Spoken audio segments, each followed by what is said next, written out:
আসসালামু আলাইকুম, সবাইকে শুভেচ্ছা। আমি আরজি কিবরিয়া বলছি ঢাকা এফএম এর ইউটিউব চ্যানেল থেকে। আমাদের চ্যানেলটি হচ্ছে www.youtube.com/dfm904, যেই অরিজিনাল চ্যানেলে এই মুহূর্তে আপনারা আছেন। তো সবাইকে অনুষ্ঠান শোনার আগে বিনীতভাবে অনুরোধ করছি আমাদের চ্যানেলটি সাবস্ক্রাইব করবার জন্য। এখানে সাবস্ক্রাইব বাটনটি আছে, প্লিজ ক্লিক করবেন। পাশে একটা বেল বাটন আছে, বাটনটি অন করে নেবেন। সবার প্রতি রিকোয়েস্ট থাকছে। Thank you very much.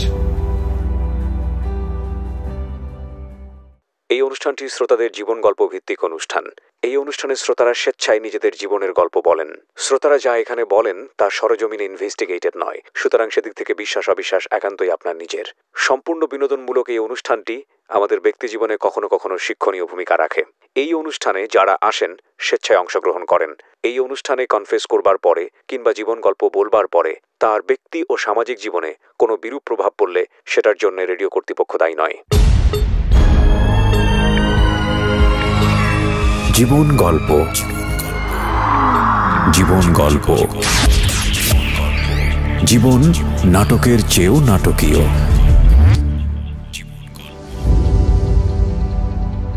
প্রিয় শ্রোতা, আপনাদের সবাইকে আমন্ত্রণ জানাচ্ছি বুধবারের রাতে জীবন গল্প অনুষ্ঠানে। আমি আরজি কিবরিয়া আপনার সঙ্গে রয়েছি এই মুহূর্তে, এবং আপনারা শুনছেন ঢাকা এফএম 90.4। সপ্তাহ ঘুরে শ্রাবণের এই মাস চলছে, এবং কিছুদিন আগেই আমরা রবীন্দ্রনাথ ঠাকুরের প্রয়াণ দিবস পালন করলাম।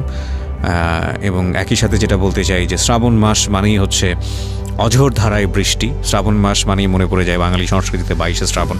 যাই হোক, সেটা বিষয় না। বিষয়টা হচ্ছে যে এই রাত্রেবেলা কোথাও কোথাও বৃষ্টি হচ্ছে, কোথাও কোথাও অন্যরকম রাত, একেবারে শুষ্ক। তো সব কিছু মিলিয়ে ওয়েদারটা একটু অন্যরকম, এবং আমার মনে হয় আপনাদের ভালো লাগাটাও একটু অন্যরকম। তো আজকের এই জীবন গল্পটা মানে কন্টেন্টের দিক থেকে অন্যরকম। কন্টেন্ট বলছে এই কারণে যে যিনি আসলে আজকে নিজের জীবন গল্পটা এখানে বলতে যাচ্ছেন তিনি একজন আপাদমস্তক। তাকে দেখতে যেটা মনে হয়, আপনারা ফেসবুকে যে ছবিটা দেখেছেন, তিনি একজন পরহেজগার মানুষ, মানে ধার্মিক মানে বলা যেতে পারে আমরা আর কি। ওকে, সো তার সঙ্গে আমরা পরিচিত হই, তার জীবন গল্প কী আমরা জানার চেষ্টা করব। প্রথমেই আপনি আপনার নামটা একটু বলুন। মাওলানা মুফতি মোহাম্মদ নুরুল ইসলাম। মুফতি শব্দটা আপনি মানে আমি যতদূর জানি যে এটা মাদ্রাসার একটা টাইটেল পাস করলে তারপরে মুফতি। আপনি পড়াশোনা করেছেন কোথায়? জি স্যার, আমি প্রথমে স্যার জাজিরা থেকে ইসলামিয়া মাদ্রাসা থেকে দাখিল পাস করলাম। তারপরে স্যার পার্শ্ববর্তী এলাকা কাজী রাসূল সিনিয়র মাদ্রাসা থেকে আলেম পাস করলাম স্যার। আচ্ছা। তারপর নারায়ণগঞ্জ ওই চাষারা থেকে ফাজিল পাস করলাম, আল্লাহ করাইলেন। মাধবপুর আলিয়া থেকে হাদিস গ্রুপে পাস করলাম টাইটেল স্যার। তারপরে ঢাকা আলিয়ার থেকে ডবল টাইটেল, ওইটা হলো তাফসির বিভাগ পাস করলাম। তারপরে ফেকা গ্রুপ যেটা ত্রিপল টাইটেল পাস করলাম, ওইটা পাস করলে মুফতি বলা হয়। ওকে, জি। তারপরে তুলারাম কলেজ থেকে বিএসএস কমপ্লিট করলাম। অনেকগুলো ডিগ্রি আপনি নিয়েছেন, আল্লাহর রহমত, মাশাআল্লাহ। ওকে, আমরা জীবন গল্পই শুনবো আপনার, এবং ছোটবেলা থেকে শুনবো, তখন হয়তো ধারাবাহিকভাবে বিষয়গুলো চলে আসবে। একটু প্রথমে জানতে চাই আপনার বর্তমান বয়স কত? স্যার আমার বর্তমান বয়স 47 বছর। আপনার বাবার নাম? মোহাম্মদ ইমান উদ্দিন মোল্লা। আর জন্মস্থান কোথায় আপনার? জন্মস্থান শরীয়তপুর ডিস্ট্রিক্ট, জাজিরা থানা, গফুর মোল্লার কান্দি গ্রাম। আপনি এই অনুষ্ঠানটা শোনেন নিয়মিত? জি স্যার, শোনেন, এবং ওনার ছবি দেখলে আপনারা বুঝতে পারবেন উনি আপাদমস্তক একজন ধর্মপ্রাণ মানুষ। ওনার লেবাস দেখে সেটা মনে হয়। আর তো এই ধরনের অনুষ্ঠান আপনি শোনেন, আপনি নিজে থেকে কেন অনুভব করলেন যে এখানে এসে আপনার জীবন গল্পটা বলা প্রয়োজন? Sir, thank you for your question. Sir খুব ধন্যবাদ আপনাকে, এটা আমি বলতে ইচ্ছা করে চাইছিলাম। আমি স্যার 3টা কারণ এখানে আসলাম। তো 3টা কারণ হচ্ছে স্যার, 1 নম্বর কারণ আমার যে প্রেমের ঘটনা ঘটছে, লাইফ হিস্টোরি, জীবন কাহিনী, আমাকে এখনও অনেকেই ঘৃণা করে। আমার আগের বিবাহ ভেঙে গেছে। আচ্ছা, না সেটা আমরা ইন ডিটেইলে যখন যাব তখন বুঝতে পারবো। কিন্তু আমি মূল জিনিসটা যেটা জানতে চাই, যে থাকে না যে আমি রেডিওতে আসছি এই কথাগুলো এই কারণে বলার জন্য, ওইটা আমাকে এখনো ঘৃণা করে। আমি এখানে বললে তারা শুনবে, তখন তারা বুঝতে পারবে আসলে আমি সত্যিকার দোষী ছিলাম না। আচ্ছা, এক। আর 2 নম্বর দ্বিতীয় কারণ হচ্ছে স্যার, আমি যেই ভুল করছি এটা যেন দুনিয়ার কোনো মানুষ না করে, তাইলে আমি তো আল্লাহর রহমতে কাইটা উঠছি মোটামুটি। আচ্ছা, তো এটা খুব মানুষকে সচেতন করার জন্য। আর 3 নম্বর কারণ? 3 নম্বর কারণ হচ্ছে স্যার, প্রায় আমি কান্নাকাটি করি, আমার অবস্থা কি হবে। আমি কাঁদলে আমার স্ত্রী আমাকে চোখের পানি মুছাইয়া দেয় যে আল্লাহ ব্যবস্থা করবেন, আপনি চিন্তা করেন না। আচ্ছা, ঠিক আছে। স্ত্রী কাঁদলো, আমি বলি আল্লাহ ব্যবস্থা করবেন, আল্লাহ নি কোনো ব্যবস্থা আমাকে করে দেন, এর মাধ্যমে এটা একটা কারণ স্যার। ঠিক আছে, আমরা একটু শুনতে চাই ধারাবাহিকভাবেই আপনার ছোটবেলা থেকেই পুরো জীবন গল্পটা একটু শুনি, তারপরে আমরা না হয় আপনার এই 3টা রিজনের সাথে মিলিয়ে দেখবো যে আসলে সব কিছুর মিল আছে কিনা। জি, উনি একজন মাওলানা মানুষ এবং ওনার ছবি আমাদের ফেসবুকে দেওয়া আছে, আপনারা চাইলে দেখতে পারেন www.facebook.com/kibria.rj। আমি আবারও বলছি www.facebook.com/KEBRIA.RJ, পেজটি আছে RJ কিবরিয়া নামে। প্লিজ লাইক দিয়ে দেবেন এবং ওখানে আপনারা আমাদের অনুষ্ঠান থেকে শুরু করে আমার সঙ্গে পার্সোনালি যোগাযোগ করা যাবতীয় ইনফরমেশন ওখান থেকে পাবেন। শুরু করুন আপনি। স্যার আমার প্রথম ঘটনা, আমি যখন ক্লাস 3-তে পড়ি, জি, তো তখন আমার একটা অনুভব হইলো আমি নামাজ পড়ব।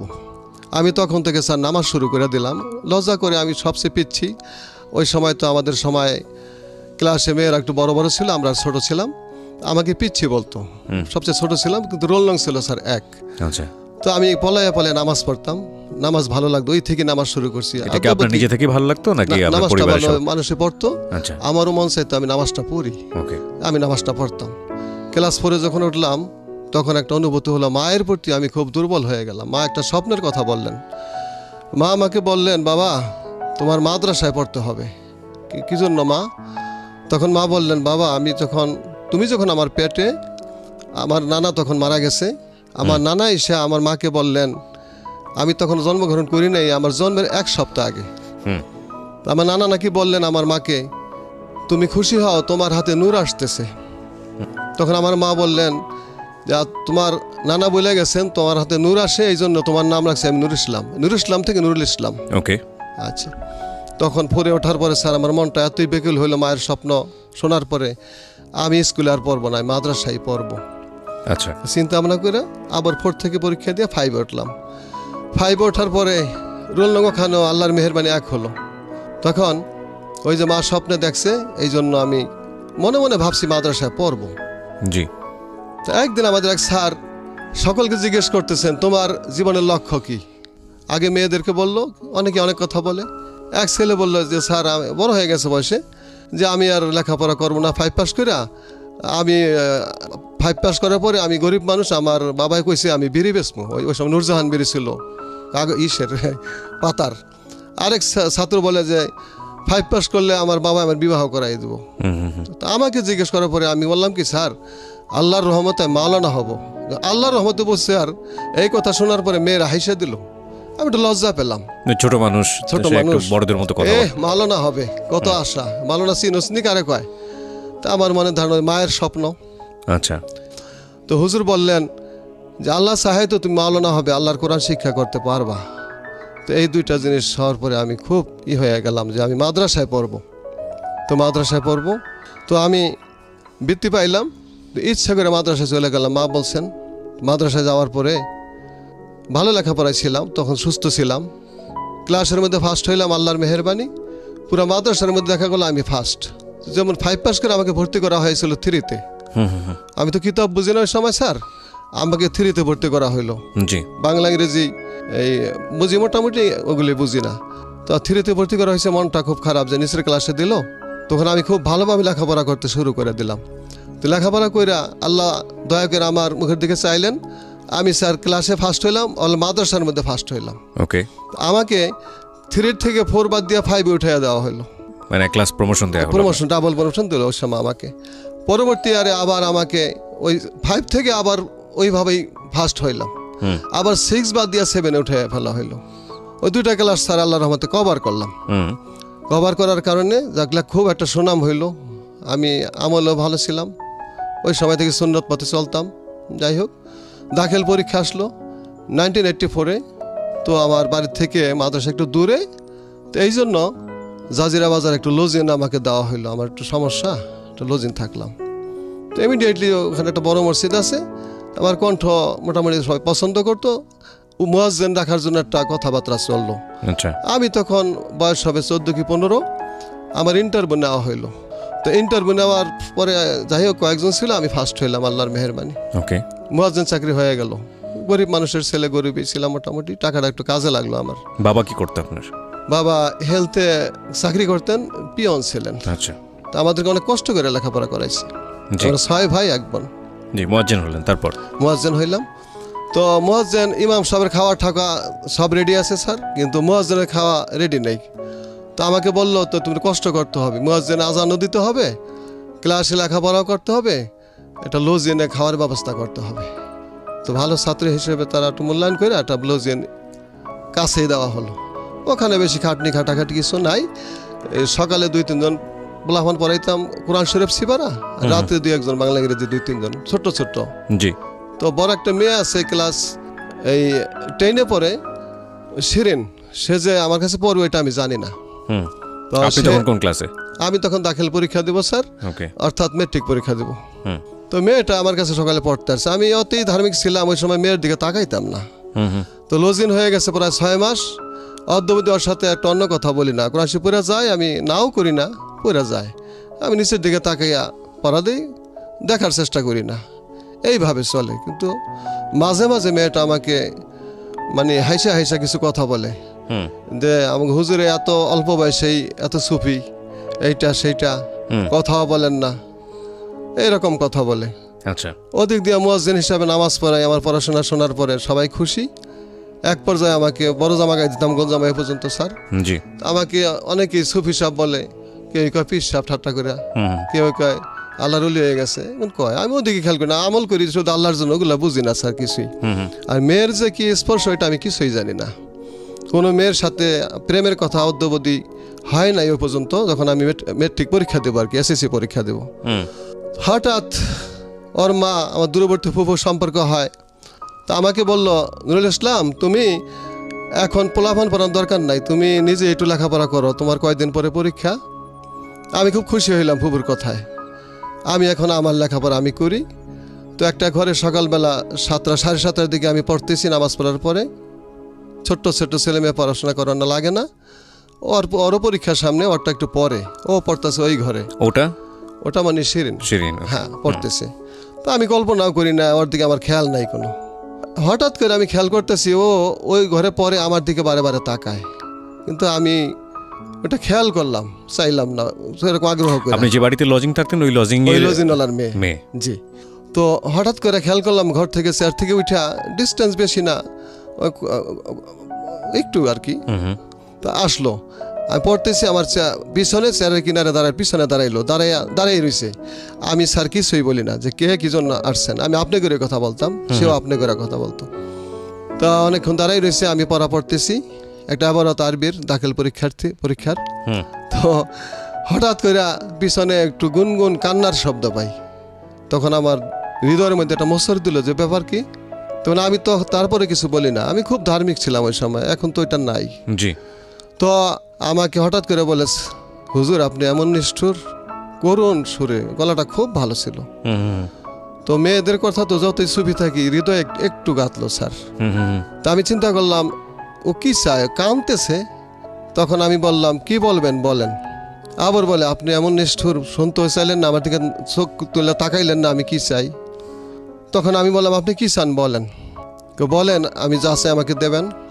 আমি কি দেখেন, ইনশাল্লাহ আমি চেষ্টা করবো দেওয়ার জন্য। তখন কয় না, ফট করে আমার হাতটা ধরছে, বলেন যা চাই দিবেন। আমি যেমন আমাকে সাবেক কামড় দিলে যেরকম সুইটটা যায় স্যার, এমনি সুইটটা গেছি, গুণা হবে মনে মনে খেয়াল করি, মুখে বলি না। সুইটটা যাইয়া আমি নিচের দিকে তাকে উঠা মেলা করছি, ওখান দিয়ে স্কিপেরা কান্দে। তখন মনটা নরম হয়ে গেল আমার। তো আমি বললাম, আচ্ছা আপনি কি চান বলেন। বলেন আপনি আমাকে দিবেন। বললাম তো আমি চেষ্টা করব। তখন আমি বলার পরে মেয়েটা বলতেছে, বলেন হুজুর আপনি সম্ভব না হইলেও দিবেন। তখন হঠাৎ করে চোখের দিকে কান্না হয়ে শোনার পরে চোখের দিকে তাকাইলাম, তাকাই দেখি ওর চোখে পানি। জি। আজকে দেখলাম এই 6 মাস পরে ওর চেহারা কত সুন্দর, দেখা আমার দিলটা নরম হয়ে গেল। তা আমি ওনার বললাম হঠাৎ করে, ঠিক আছে তুমি যা চাও, আপনার থেকে তুমি বললাম, তুমি যা চাও আমার সম্ভব না হইলেও সম্ভব করে নেব ইনশাআল্লাহ। তখন হাসে দিল, চোখে পানি মুখে হাসি, অপূর্ব একটা ব্যাপার। হঠাৎ করে স্যার চলে গেল, হন চায় না, ঘরে চলে গেল। আমি কি চাইলা না, ঘর থেকে একটা খাতা কলম নিয়ে আসা লিখতেছে KISS, কিস মানে চুম্বন করা। আমি অর্থ তো আমি জানি না, আসল অর্থটা আমি জানি। তখন বাংলায় লাগলো চুম্বন করা। তখন যে আমি কথা দিছি, আমাকে 2 গালে 2টা দেওয়া হলো। অবাক দৃষ্টিতে তাকিয়ে রইলাম, কি হয়ে গেল? আসলে তো এটা অন্যায় হলো, গুনাহ হইলাম, করলামটা কি? আমি হঠাৎ একটা মেয়ের পাল্লায় পড়ে গেলাম। তো পড়ছি আমি চলে গেলাম মসজিদে। তখন সকালে খাওয়া খাইলাম না। ওর আম্মাকে ফুফু ডাকতাম দূরবর্তী, ইসলাম খাইবা না তুমি? আমার মন ভালো না, খাবো না। আমি ওর প্রেমে পড়ে যা খুশি, এই জন্য আমি চিন্তাযুক্ত না স্যার। আমি চিন্তাযুক্ত একটা গুনাহ তো করলাম, আমি জীবনে মেয়ের স্পর্শ করি না, এটা হলো কি? করলাম কি? ওকে, এই জন্য আমি কান্নাকাটি করতেছি আল্লাহর কাছে। কিন্তু ওই যে শয়তানের কুফলি, ওই যে ইন্না শাইতান লিল ইনসানি আদুউম মুবিন, নিশ্চয়ই শয়তান প্রকাশ্য দুশমন, শত্রু, নেক্সট সুরতে ধোঁকা দেয়। তখন আমার মনে হলো কি, একটা হাদিস মনে হইলো যে আল্লাহকে বিশ্বাস করা, যে আল্লাহ একক অদ্বিতীয়, ওয়াহদাহু লা শারিকা লাহু ওয়াসকাকুই শরিক নেহি, আল্লাহর কোনো শরিক নাই। আল্লাহকে একক বিশ্বাস করা আর মানুষের অন্তরে মানুষের সাথে ভালো ব্যবহার করা সবচেয়ে ভালো কাজ। আর আল্লাহর সাথে শিরক করা আর মানুষের অন্তরে ব্যথা দেওয়া সবচেয়ে এটা খারাপ কাজ, গুনাহ হয়। এইটা হঠাৎ শয়তান আমার ধোঁকা দিল নেক্সট সুরতে। তো আমি বললাম না, মেয়েটা অন্তর কষ্ট পাইছে, যাক কিছু না, যাক। তো এইভাবে রইল। পরদিন দেখি একটা কলম আইন আমার হাতে দিছে, পরীক্ষা কয়েকদিন পরে। জি, আপনার পরীক্ষা? আমার পরীক্ষা, আমারটা 1 মাস আগে, ওরটা 1 মাস পরে। তখন বললো গিফট। তখন আমি ওই যে স্যার মোটামুটি প্রেমে পড়ে গেছি, কলমটা নিলাম। রাতে কি আপনি কোথায় থাকতেন? রাতের বেলা? রাতের বেলা স্যার মসজিদে থাকতাম। মসজিদে ঘুমাতেন? মসজিদে ঘুমাতাম স্যার। এটা আমার সুবিধা ছিল, শুধু খাওয়া দাওয়া আর পড়া ওখানে, মসজিদে রুম ছিল থাকার। ওই ইনসান কলমটা আমাকে দিল, আমি নিলাম। ওই আমলে ছিল, এখন নাই স্যার। কয়েকদিন পরে একটা টুপি দিল স্যার। টুপিটা দেওয়ার পরে আমি এখন এত খুশি হয়ে গেলাম। আমার কিছু দুশ্মন ছিল, অল্প সময়, আমার অল্প বয়সে আমার সুনাম এটা সহ্য করতে পারতেছিল না অনেকেই। ওরা মুখে আমাকে বন্ধু ভাবে, অন্তরে আমাকে শত্রু ভাবে, আমি জানতাম না। হঠাৎ ওদের কাছে আমি বললাম খুশি হইয়া, এই শিরিন না আমার কিস দিছে। বন্ধুদের কাছে? বন্ধুদের কাছে। আচ্ছা। আর আমার এই দেখ, এই কলমটা দিছে আর আমার এই টুপিটা দিছে, খুব সুন্দর ফুল খাটাইয়া। দেখার পরে ওদের মাথা ঘুরে গেল, কিন্তু কিছুই প্রকাশ করলো না। হঠাৎ কয়েকদিন পরে দেখি মাদ্রাসার মধ্যে বিশাল একটা ব্যাপার। সুপারিনটেন্ডেন্ট সাহেব হুজুরকে জানাইবো। তারা এইটাই মনে করছে যে কিস দিতে পারে আর কি না করছে। আসলে আমি ওর শরীরটা একটু হাত স্পর্শ করি নাই স্যার, কিন্তু আমি অবাক হয়ে গেলাম কি ঘটতেছে। হঠাৎ ওইখানে কথা বলে, ওইখানে কথা বলে। তো ওরা আমার কাছে একজন আইসা বলল, 5টা লোক আমার ক্লাসমেটই সবাই, প্রায় 1জন না 2জন নিচের ক্লাসে, আইসা বলে তোর বিচার হবে, মেয়ের সাথে তোর সম্পর্ক, তোর শরীয়তের বিচার হবে। প্রিয় শ্রোতা, আমরা এই জায়গাটায় ছোট্ট একটা বিরতি নেব। বিরতির পর আবারও ফিরে আসবো নুরুল ইসলামের জীবনের গল্পে। আপনারা তাকে দেখতে চাইলে চলে আসতে পারেন আমাদের ফেসবুক পেজে। ফেসবুকে ঠিকানা www.facebook.com/kibriya.rj। আমি আবারও বলছি www.facebook.com/KEBRIA.RJ। পেজটি আছে RJ কিবরিয়া নামে। ছোট্ট একটা বিরতির পর আমরা আবারও ফিরে আসছি। জীবন গল্প। জীবন নাটকের চেয়েও নাটকীয়। জীবন গল্প।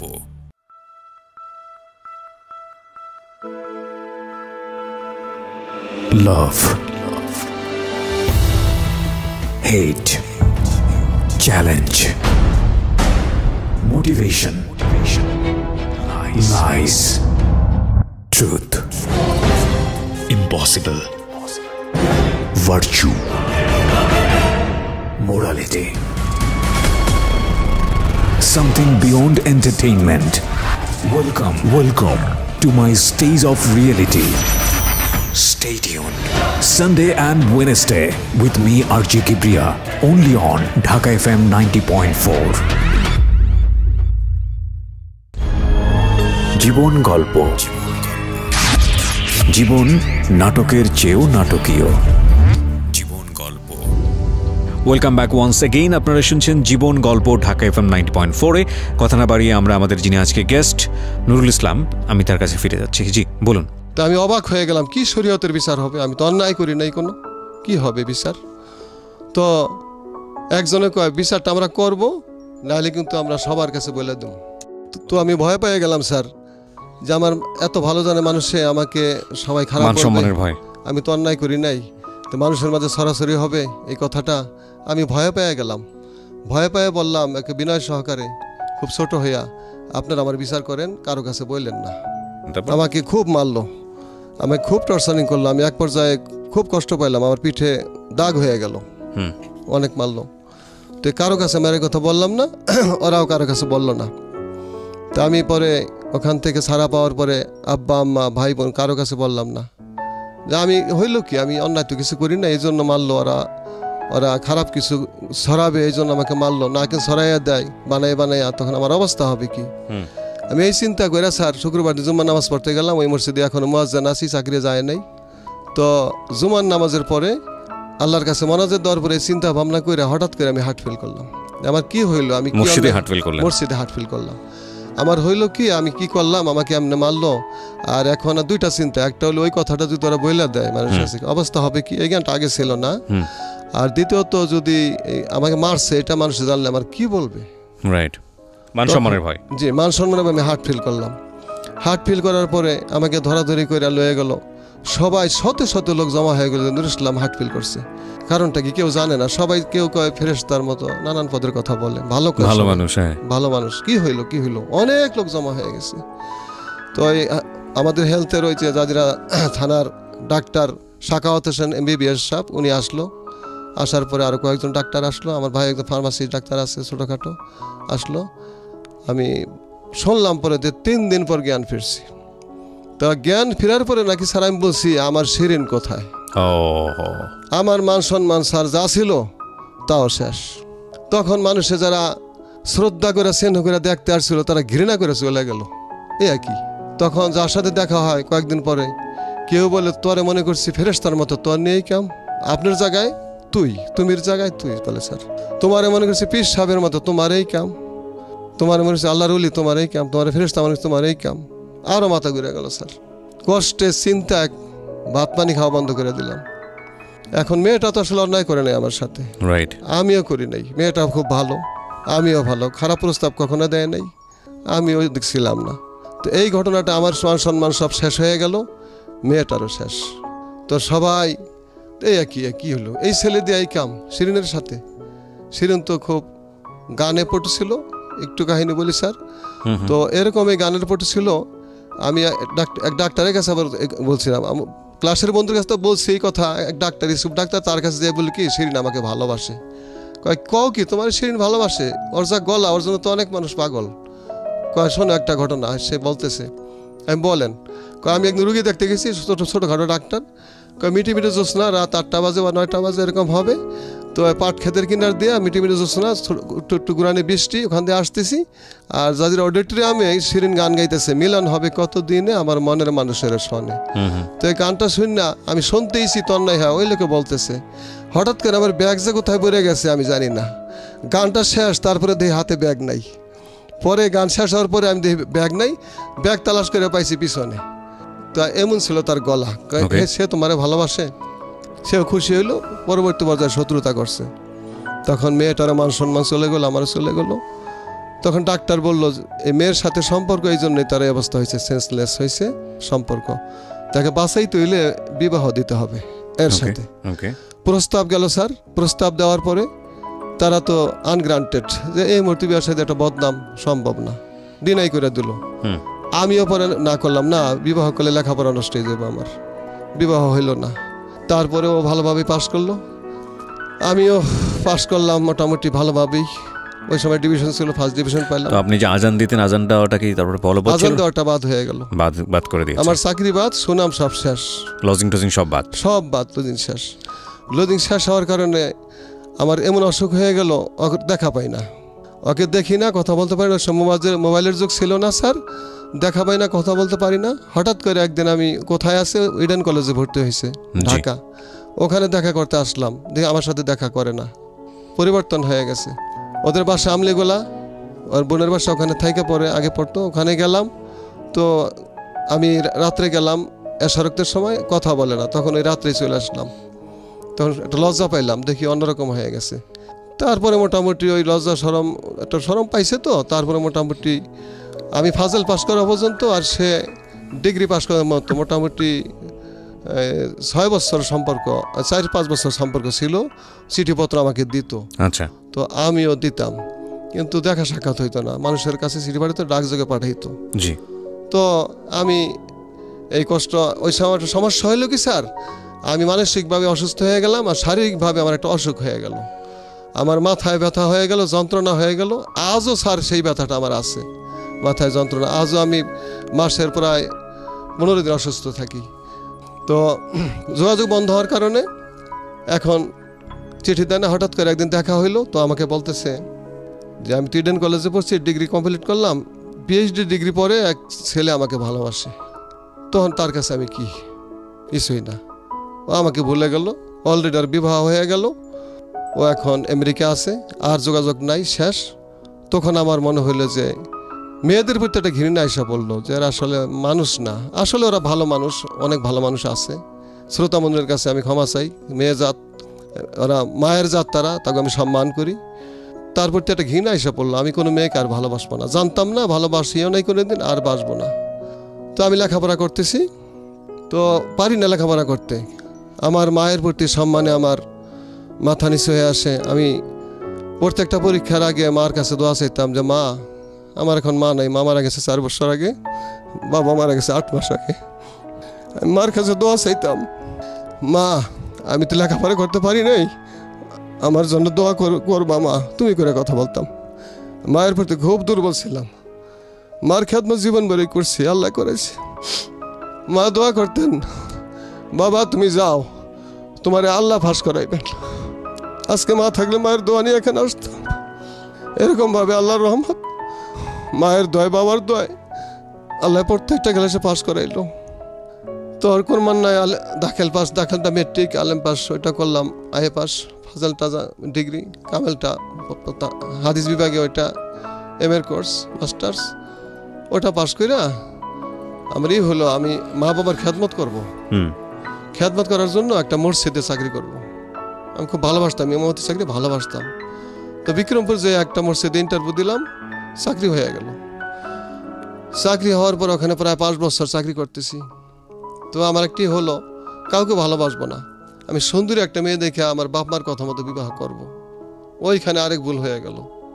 আমার মা বাবা ভালো ভালো মেয়ে দেখে আমার জন্য, অনেক প্রপোজাল আসে, ভালো ভালো মেয়ে।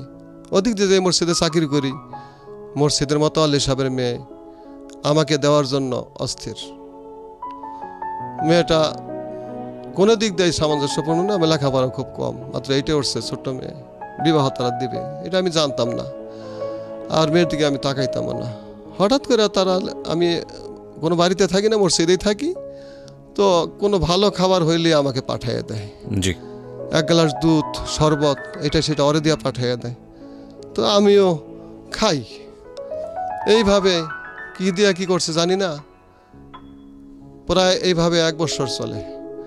চলার পরে স্যার ওই মেয়ের প্রস্তাব তারা দেয় এক লোকের মারফত, যে আমার মেয়েকে হুজুরের কাছে বিবাহ দিতে চাই। তো আমি এক পর্যায়ে বলে ফেললাম, ওই মেয়ে আমি বিবাহ করবো, ওরে আমি তো চাকরি নিয়েও রাখি না, আল্লাহ মাফ করুক। হয়তো এই কথাটা আল্লাহ বেজার হয়ে গেছেন, চাকরি নিয়ে রাখোস না, আমি আল্লাহ দেখাই দেব। শেষে এমন হলো, কি দিয়ে কি করছে জানি না, ক্ষতিকারক কিছু নষ্ট থাকতে পারে, উপরি কালাম টালাম করে এমন হয়ে গেল। কত ভালো ভালো মেয়ে দেখায়, আমি মত না, আমি রাজি না। ওই বিবাহ করার জন্য আমি বাড়িতে এসে নিজে বললাম, আমার বাবার কাছে, মায়ের কাছে বললাম, মায়ে বললো বাবার কাছে। তখন বাবা দেখে আসলেন, বাবার কারো পছন্দ হয় না মেয়ে, ওর জন্য তো ভালো প্রস্তাব, এই মেয়ে বিবাহ করবে। তখন আমার কথা সবাই রাখতো, জানে যে মোটামুটি সব দিক দিয়ে ভালো জানে সবাই, আমার কথা ফালায় না। তখন আমাকে শাসন যদি করা হয়, আমাকে মার দেওয়া হয়, আমি কিন্তু ফিরা যাই। আমার কথা রাইখা বাবা কি করলেন, আল্লাহ ব্যস্ত নসিব করে আমার আব্বা আম্মাকে, আমার কথা রাইখা তারা বিবাহে রাজি হয়ে গেল। বিবাহের দিন ঘনায় আসলো, আমি শুধু আফসোস করি, আর মানে কি যে একটা অনুভব হয়ে গেল, ভাষায় প্রকাশ করতে পারবো না স্যার আপনার সামনে। আমি পাগলের মতো হয়ে গেলাম যে আমি কি বিবাহ করতেছি, বলতেও পারি না, বিবাহ করবো এটাও মানে নিতে পারি না। যথাসময় দিন গড়ায় আসলো, তার একটা ট্রলার নিয়ে বিক্রমপুর থেকে, বিক্রমপুর মেয়ে, তারা প্রায় 70 জন লোক আসলো আমাদের বাড়িতে। তখন বিবাহের মজলিসে বসে আমাদের কাছারি ঘরে। তো আমার মন তখনও খারাপ। কাজী সাহেব বলতেছে বিবাহের জন্য আমাকে বলতে, কবুল বলেন। আমি মাথার টুপিটা ওইখানে ফালাই দিয়া আস্তে থুইয়া ওই মসজিদে যাই বই রইলাম, আমি এই বিবাহ করবো না। তখনও ফিরে গেলে আমাকে বিপদে পায় না, আবার সবাই বুঝিয়ে শুনে। তো তারা যারা বিবাহ দেওয়ার জন্য আমাদের বাড়িতে গেছেন বরযাত্রী, তারা যদি রাগ করে উঠাইসা পড়ে যে আমাদের অপমান করলো বর, আমরা এর কাছে মেয়ে বিবাহ দিব না, তাইলে কিন্তু ঘটনা ঘটে না, পার পেয়ে যাই। তারাও উঠলো না। আপনি তো রাজি ছিলেন, আপনার ভিতরে হঠাৎ করে আবার এই ধরনের আসলো কেন? সেইটাই প্রশ্ন, যে ওই যে বললাম কি দেয়া কি করলো বলতে পারি না। ঠিক আছে, হঠাৎ করে এক পর্যায়ে মনে হচ্ছিল যে আপনি বিয়ে করবেন না প্রথম দিকে, তারপরে আবার রাজি হলেন নিজে নিজেই, তারপর আবার মনে হচ্ছে যে না বিয়েটা করা ঠিক হচ্ছে না, এরকম একটা দোনোমন অবস্থায় ছিলেন। জি স্যার, মানসিক। ওকে, তারপর আমাকে বুঝে শুনে আনা হলো, এক পর্যায়ে বিবাহ হয়ে গেল। বিয়ে আপনার বাড়িতে? আমার বাড়িতে। আপনার বাড়িতে কেন হবে? বিয়ে হলো তো মেয়ের বাড়িতে হওয়ার কথা। আমাদের দেশে কাবিনটা এই ছেলের বাড়িতে হয়, অনুমতি নিয়ে আসে। ও আচ্ছা, ঠিক আছে, ইন্টারেস্টিং। তারপর? হ্যাঁ, অনুমতি নিয়ে আসছে মেয়ের বাবা বিবাহ দিল। তো সাথে সাথে বর নিয়ে যায় শ্বশুরের সাথে বা লোকের সাথে মেয়ের শ্বশুর বাড়িতে। আমাকে নেওয়ার জন্য বলল, আমি গেলাম না, মনে খাটে নাই বউ, তখন আমি গেলাম না। সেই জায়গায় গেছি প্রায় 1 মাস পরে, মানুষের বলাতে না যেতে পারলাম না, কিন্তু আমার মনে অশান্তি। যাই হোক, ভাগ্যের লেখা খণ্ডে না স্যার। এরম করতে করতে 2টা মেয়ে আমার হয়ে গেল। প্রথম মেয়ে সুমাইয়া, 1 বছর পরে আরেক মেয়ে হয়ে গেল মরিয়ম। জি, তো সংসার জীবন কেমন ছিল? সংসার জীবন খুবই অশান্তি ছিল। ওরে ভালোবাসতেও পারতাম না, আবার ভুলতেও পারতাম না। আবার এরকম ভালোবাসা না দেওয়াতে ওরাও আমাকে ভালো জানতো না, ওরা আমাকে জামাই হিসাবে ভালো জানতো না, মানিয়ে নিতে পারতো না। এইভাবে মেয়েটার বয়স, বড় মেয়ের বয়স যখন 7 বছর, 1 বছরের ছোট মেয়ের বয়স 6 বছর, ওই স্ত্রীটাও নার্ভাস হয়ে গেছে, আমি ভালো ব্যবহার করি না। হঠাৎ একদিন, তারও দোষ ছিল না, সে আমার ভাত খাওয়ার জন্যই চেষ্টা করছে। আমারই মন ভালো না, যে কি করলাম, ব্যবহার ভালো করতে হবে। মাইট ধরে করি না, গালাগালি কোনোদিনই করি নাই। অন্তর থেকে একটা ভালোবাসা আছে না, ওইটা আমার সম্ভব হইতো না। কেমন যেন ভাব, উড়ো ভাব। হঠাৎ একদিন মেয়েটা ওর আব্বার কাছে বলে, আমি এর ভাত খাবো না। তার দিকে একটা ঘটনা ঘটে, ওইটা আমি ঘটনা ভুলে গেছিলাম। জি বলুন। ওই ঘটনা যদি আমি রাখতাম তাইলে হয়তো ভাত খাইতো। কি ছিল ঘটনাটা? ঘটনাটা ছিল, ওর দুলাভাই থাকে ইতালি। আমার একদিন হঠাৎ বলে যে এই মসজিদে চাকরি করে এতে কাজ হবো না, ইতালি যাইতে হবে। তখন ইতালি যাওয়ার জন্য আমি রাজি না। পাসপোর্ট করতে গেলাম, তখন দাড়ি আমি কোনো দিনই ছাঁচি নাই, দাড়ি ফালাই দিতে হইব। পাসপোর্টে পরে রাখা যাবো, দাড়ি ফালাইতে হইব। তা আমি দাড়ি ফালাই ইতালি যাব না, আর ও ইতালি যাইব, প্রয়োজন একা চলে যাইব আমার ভাত না খাইয়া। তখন আমি দাড়ি ফালাইলাম না। ইমানের পরীক্ষা আল্লাহর রহমতে আপনাকে পাস করলাম, দাড়ি ফালাইলাম না। তো কিছুদিন পরে যাই হোক, ইতালি বাদ হইল, ইসলামী ব্যাংকে আমার একটা চাকরি হয়ে গেল। তো ইতিমধ্যে বিবাহ করার পরে ওই ডাবল টাইটেল পাস করলাম তাফসির বিভাগে, ফেকা গ্রুপে পাস করলাম, ট্রিপল টাইটেল। তুলারাম কলেজ থেকে BSS কমপ্লিট করলাম, ব্যাচেলর অফ সোশ্যাল সায়েন্স। তো এগুলোতে আমার চাকরি হয়ে গেল। 49 জন পরীক্ষা দিছিল, এটা গ্রেড 3-তে প্রফেশনাল অফিসার পদে। 2টা লোকের চাকরি হলো। একটা আমাদের ডক্টর বলা হয়, ফেকা নিয়ে পাস করলে আমাকে ডক্টর ধরা হইলো আরবিতে, তাকে ওই হিসাবে আমি পাস, ডক্টর একটা লাইন আছে, তার 2টা চাকরি হইলো। ভালোই বেতন পাইতাম স্যার। গাজীপুর ব্রাঞ্চে ছিলাম। এই অবস্থায় ইতালি যাইবই, এই বেতনে তার হবে না। ওই সময় কম পাইতাম, হয়তো 18,000। এখন অনেক বেতন হয়ে গেছে, অনেক বছর আগের কথা। হঠাৎ একদিনে ভাত খাইব না, আমি ভাত খাইবা না, কি তোমার কি হয়েছে? ওই দিন ভাত খাওয়ার কথা আমার বলে নাই। আমি তো, কি হয়েছে তোমার, এমন করো কেন? কয়, আপনার কি আছে? আমার দুলাভের 5তলা বিল্ডিং আছে, আপনার কিছুই নেই। ইতালি যাইবেন, নাহলে আমি ভাত খাবো না। মনটা আমার বেজার হয়ে গেল। কিন্তু আমি দাঁড়ি চাষা সম্ভব না, ইতালি যাব না। আমার ব্যাংকে যা পেয়ে এতে চলে যাবো, আল্লাহ চালাইবেন। দেখেন স্যার, হঠাৎ করে একদিন ও ভাবছিল, আসলে আমি তো, এটা ওর দোষ না, তারও দোষ না মনে হয়, ভাবছিল আমি তাকে আনবো আবার। হঠাৎ করে ভাত খাইব না কইয়া তাদের বাড়িতে, অন্য কোথাও জানি, তার ভাইয়ের বাড়িতে চলে গেছে। তো ভাইয়ের বাড়িতে যাওয়ার পরে এক পর্যায়ে তার বাপের বাড়িতে চলে গেছে। আশাই ছিল আমি যে আনবো। তো আমার যে ছিল, স্যার তুমি রাগ করে গেছো, আমি তোমারে পাঠাই নাই, ইচ্ছা করে আসবা। আর বিক্রমপুরা মেয়ে তো অত্যন্ত জিদ, তার জিদ ছিল আমাকে সে আইসা নেবে না, আমি যাব না। আচ্ছা, এটা করে খেলতে খেলতে আর আসলো না। তখন স্যার আমার একটা মেয়ের বয়স 7 বছর, একটা মেয়ের বয়স 6 বছর। দুঃখ, এমন দুঃখ মেয়ে পাইলাম। দুটো কোথায় ছিল, আপনার কাছে ছিল নাকি মা নিয়ে মেয়ে গেছে? দুইটা আর নেয় ওদের ফালে গেছে, চলে গেছে। প্রিয় শ্রোতা, আমরা ছোট্ট একটা বিরতি নেব, আর এই ফাঁকে আপনাদেরকে বলে নেই ঢাকা এফএম এর পেজটিতে আপনারা আসতে পারেন আমাদের যিনি গেস্ট আছে তাকে দেখার জন্য। আমাদের পেজটির ঠিকানা www.facebook.com/iLoveDhakaFM iLoveDhakaFM। প্লিজ পেজটিতে লাইক দিয়ে কানেক্টেড থাকবেন। ওকে, ছোট্ট একটা বিরতি। জীবন গল্প, জীবন নাটকের চেয়েও নাটকীয়। জীবন গল্প।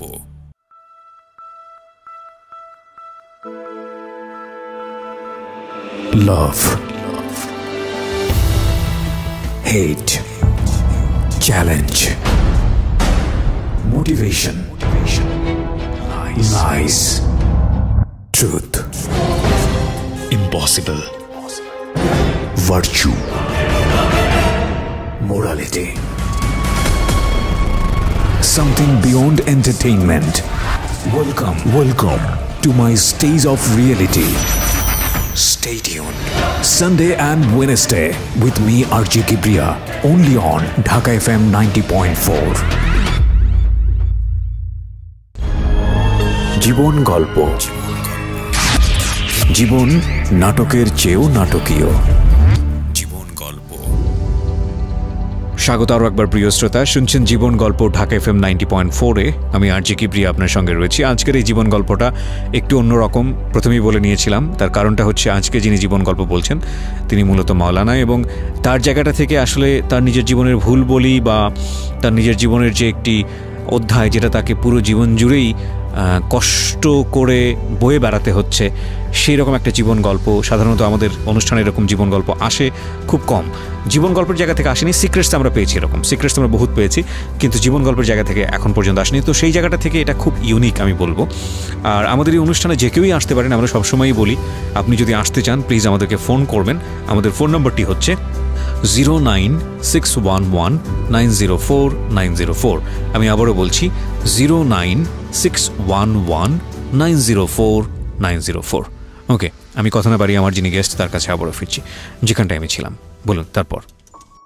ওদের ফালায় চলে যাওয়ার পরে আমার কাছে রইলো, তখন আমি এমন চিন্তা ভেঙে পড়লাম, আমার কিচ্ছু ভালো লাগে না, মানসিক অবস্থা খুব খারাপ হয়ে গেল। যে একটা হোঁচট খেলাম আমি আমার স্টুডেন্ট লাইফে, আমি তো প্রেম টেম বুঝি না, একটা ধরা খেলাম, একটা বদনাম হইল। ওই বদনাম এখনও কুলে উঠতে পারি নাই। সবাই খারাপ জানে আমি একটা কাম আমি করছি করে মনে করে তারা। আজকে আমার ওয়াইফ চলে গেল, এটা আরও একটা বেশি বদনাম। আমার অবস্থা হবে কি? এই জন্য আমি ভেঙে পড়লাম। আমার অসুখ হয়ে গেল, প্রেশার হয়ে গেল, মাথা ব্যথা হয়ে গেল। আমার চাকরি করা সম্ভব হলো না। ইসলাম ব্যাংক থেকে পর্যায়ক্রমে ভুল করতে করতে করতে করতে এক পর্যায়ে বাদ পড়ে গেলাম। বাদ পড়ে মেয়ে দুইটা লিয়া ইমামতি শুরু করলাম। কোথায় রাখবো, কার কাছে রাখবো, মনে মানে না। ওর মা নাই, থাকতেও নাই, ইতালি চলে গেছে ওকে ফালাইয়া। উনি ইতালি চলে গেছে? ইতালি অলরেডি চলে গেল ওর দুলাবের সাথে, এখন ইতালি আছে। ওখানে বিবাহ পড়ছে, একটা মেয়েও হয়েছে। আমাকে ফোর্স লেটার পাঠিয়ে দিছে। আগাই আমরা সামনের দিকে। তো মেয়েটাকে নিয়ে কি করলেন আপনি? মেয়ে দুটোকে নিয়ে? মেয়ে দুইটা নিয়ে স্যার যে কি কষ্ট করলাম, ওদের নিয়ে ইমামতি শুরু করলাম। তো একজনের ভাতই তো দেয়, যাদের দয়া হয় যে হুজুরের দুটো মেয়ে নিয়ে আসে। মেয়ে একটা 7 বছর 6 বছর আমার কাছে থাকে, তো যার দয়া হয় একটু ভাত বাড়াইয়া দেয়। আর যেই না করে ওই একজনেরই দেয়। আমি না খাই, আগে খাওয়াই, আবার চাইয়া খাওয়াই না। আমার দুটো মেয়ে আছে, কিছু এমনি মানসিক অবস্থা ভালো না, খুবই খারাপ। আমি সরি ইন্টারাপ্ট করছি, আমি অনেকক্ষণ ধরে শুনছিলাম। এই জায়গাটা আমার একটু কিছু বলার আছে। প্রথমত হচ্ছে যে এটা আমার একদম ব্যক্তিগত অভিমত, এবং এটা শুধু ব্যক্তিগত না, যেহেতু আমরা ধর্মপ্রাণ সবাই, আমরা জানি যেটা অনেকেরই মতামত। তবে এটা ঠিক যে আমরা এক্সারসাইজ করি না বিষয়টা। সেটা হলো, আমি ঢাকা শহরের অনেক বড় বড় মসজিদে নামাজ পড়েছি। আমি সেখানে দেখেছি যারা ইমাম, তাদের যে আলাদা মর্যাদা, সেটা নিঃসন্দেহে প্রশংসা করার মতো। কিন্তু এটাও ঠিক যে আমি যেহেতু গ্রামে বড় হয়েছি, আমি গ্রাম কিংবা উপজেলা শহর সেই সব জায়গাতে অনেক মসজিদেই নামাজ পড়েছি, বিশেষ করে শুক্রবারের নামাজের পরে দেখবেন যে ইমাম খুতবা দেন বা খুতবার আগে যিনি যে বয়ানটা দেন, তারপরে ইমামের হয়ে কেউ মানে যে যখন আমাদের ওই যে অর্থ কালেকশনের জন্য যেই ডিব্বাগুলো ছাড়া হয় তার আগে কেউ কেউ উঠেন মসজিদ কমিটির পক্ষ থেকে, উঠে কিছু কথা বলেন এবং এটা ইমাম বলতে পারেন না, কারণ ইমামের পক্ষ হয়ে তিনি বলেন। এবং সেখানে দেখা যায় অত্যন্ত কাকুতি মিনতি বিনয় অনুনয় করে ইমামের জন্য কিছু পয়সা চাওয়া হয়, কারণ তার সংসার আছে, তার ইমামতি করেই তার জীবন চলে, সুতরাং আপনারা কিছু বাড়িয়ে দেবেন। এবং সেই কাকুতি মিনতিতেও যে খুব বেশি পয়সা ওঠে তা কিন্তু না। এটা গেল এক। 2 নম্বর, এই চিত্রটা খুব বেশি দেখা যায় রমজান মাসে। এবং অদ্ভুত বিষয় হচ্ছে যে হাফেজ সাহেব যিনি নামাজ পড়েন তার জন্য পয়সা, অমুকের জন্য পয়সা। তো এটা না খুব দুঃখজনক আমাদের জন্য। দুঃখজনক এই কারণে যে ইনারা হচ্ছেন আমাদের অভিভাবক, এবং ধর্মীয় অভিভাবক তো অবশ্যই, মানে ধর্মের দিক থেকে চিন্তা করতে গেলে এনারাই হচ্ছেন প্রথম সারির অভিভাবক। এবং এনাদের পরিবার আছে, এনারা একটা সচ্ছল জীবনযাপন করতে চান এবং করাটা উচিত, কারণ তারা আমাদেরকে লিড করেন এবং তাদের জায়গাটা থেকে যেহেতু তারা আমাদের লিডার, সুতরাং সেই জায়গাটা থেকে তাদের, আমরা যদি সচ্ছল জীবনযাপন করি তাদেরও সচ্ছল জীবনযাপন করার অধিকার আছে। এবং অদ্ভুত বিষয় হচ্ছে যে আমরা এই জায়গাটায় অনেক বেশি কৃপণতা দেখাই। উনি যে কথাটা বললেন, বাংলাদেশের অনেক ইমামের ঘরের চিত্রই এটা। এবং আমি যে এলাকায় বড় হয়েছি সেখানকার একজন ইমামকে আমি চিনতাম, ভদ্রলোক, মানে নামাজ পড়াতেন, কথা বলতেন এত মৃদু স্বরে, সাউন্ডটা শেষ পর্যন্ত আসতো না। আমার দেখা একটা কথা আছে যে ওই আশেপাশের মানুষজন যাকে ভালো বলেন, সৃষ্টিকর্তাও নাকি তাকে ভালো বলেন। আমার দেখা অসম্ভব ভালো সৎ একজন মানুষ, এবং জীবনে কোনো দিন এত বিপদগ্রস্ত থাকলেও বা এত কষ্টে থাকলেও কখনো আমি দেখেছি এরকম যে এই ভদ্রলোক ঠিকমতো খেতে পায় না। এবং আমি তখন এসএসসি পরীক্ষার আগের গল্প বলছি, এবং মানে পেটের সাথে পিঠ লেগে যাচ্ছে এরকম একটা অবস্থা। তারপরে জীবনে কোনোদিন মানুষের কাছে হাত পাতেননি। এবং যে এলাকায় উনি নামাজ পড়াতেন মোটামুটি বলা যেতে পারে যে নিম্ন মধ্যবিত্ত পরিবারের বর্গ থাকেন ওখানে। এবং এরকম অনেক ইমাম আছেন যারা আমাদেরকে এক অর্থে বলা যেতে পারে সুন্দর একটা জীবনের স্বপ্ন দেখান। তো এই সব মানুষজনের জন্যে আমরা যেন কখনো কৃপণতা না করি। একটা কথা আছে না যে প্রতিবেশীর খোঁজ নিয়ে দেখা উচিত যে এই প্রতিবেশীটা কেমন আছে, এবং সেই উত্তম প্রতিবেশী বলে একটা কথা আছে। তো আমার মনে হয় যে সেই জায়গাটা থেকে আপনার এলাকায় আপনি যে ইমামের পেছনে নামাজ পড়েন, আপনার অবশ্যই তার সম্পর্কে খোঁজ নেওয়া উচিত, এই অর্থে যে এই ইমামের পরিবারটা কিভাবে চলে, তার আর্থিক যে সচ্ছলতা যতটুকু থাকলে সে খেয়ে পড়ে সুন্দরভাবে বাঁচতে পারবে, তার সন্তানদেরকে মানুষ করতে পারবে, ততটুকু আছে কিনা, এবং এটা জানা আপনার নৈতিক কর্তব্য। শুধু তাই না, এবং সেজন্য আপনার যদি কিছু করার থাকে তাহলে সেটাও করা আপনার জন্য অবশ্যই অবশ্যই জরুরি। এবং আমি যে কথাগুলো বললাম আমার মনে হয় যে এগুলোর সাথে আপনারা সবাই কম বেশি পরিচিত। এই যে ইমামের যে জীবনযাপনের টানা পড়েন। জি, আপনার গল্পে আমি ফিরে যাই। আমি একটু সময় বেশি নিলাম, হয়তো এতে অনেকেরই বোধোদয় হবে আর কি। আপনার কথা শুনে মনে পড়লো। জি, তো একটু যদি ভাত বেশি দিত সেখান থেকে আসি। হ্যাঁ, এইভাবে চলতে লাগলো। লজ্জার সময় আমার চলে গেছে যে আমার মেয়ে তো এটা না খেয়ে থাকে, সমস্যা। আর যারা ইচ্ছা করে দেয় ভালো। তো আরেকটা করুন শব্দ হলো, কাহিনী হলো, স্যার ওরা আমার সাথেই থাকতো। রাত্রে কোথায় দেবো মেয়ে দুইটারে, আমার সাথেই থাকতো। তো অনেক জায়গায় ওয়াজ করতে তো দাওয়াত পাইতাম না, হয়তো ছোটোখাটো পাইতাম, ওয়াজ শুনতেই যাইতাম। ওয়াজ মাহফিল হলে আমি চলে যেতাম, এটা আমার বার ছিল আর কি। দুইটা মেয়েরে তালা মাইরা রাইখা আমি চলে যেতাম। কোনোদিন আইসা দেখতাম মেয়ে দুইটা কাঁদতেছে, ভয়ে কাঁদতেছে, আব্বা আব্বা করে। আবার কোনোদিন আইসা দেখতাম মেয়ে দুইটা প্রস্রাব পায়খানা করে দিয়েছে, আইসা পরিষ্কার করতাম। তো হঠাৎ করে ওরা আমি না থাকলে ওদেরকে দেখাশোনা করতো।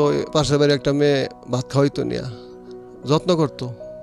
আবার ওই মেয়েটা এক বাপের এক মেয়ে, ওর সন্তান নেই, মেয়েটা পালকীয় মেয়েটা খুব ভালো ছিল, ভাত খাওয়াইতো নিয়া। ওরা তো ছোট, ওরা মায়ের আদর পায় নাই, মনে নাই। তো আদর করাতে ওরা হঠাৎ করে ওই মেয়েটারে মা বলে ডাক দিছে। তো ডাক দেওয়ার কারণে হুজুরের মেয়ে মা করলো কে, আসলে আমি জানিও না। হুজুরের মেয়ে মা বললো কেন, কোনো ফ্যাক্ট আছে, এই হুজুরে রাখা হবে না। আমার চাকরিটা চলে গেল। তখন মেয়েটা করলো না, হুজুরের দোষ না, হুজুর আমাকে কোনো দিনে কিছু বলে নাই। হুজুরকে রাখাবে না মানে হুজুরের ইমামতি, চাকরি শেষ। হুজুরের মেয়েকে মা বললো, কারণ হুজুরে নাকি তাইলে একে বিবাহ করবে, হয়তো হুজুরের সাথে তার কোনো সম্পর্ক আছে। তুমি এটা বললো, হুজুরে আমার কোনো দিনও কোনো কথা বলে নাই, আমি এটা ভালো লাগে আমি ওকে খাওয়াই। আর ওরা ছোট্ট মানুষ ভুলে হয়তো মা বলছে আমার। Most tragedic. Most tragic story ever, বলেন। তারপর আমার চাকরিটা চলে গেল, চলে যাওয়ার পরে দুজন লোক কই যাবো, তখন মেয়েরা রাস্তা দিয়া বিকেল হয়ে গেছে। দোনো মেয়ে আমার জিজ্ঞাবা, আব্বা আমার কি আমাকে বেড়ারে খেদাই দিছে?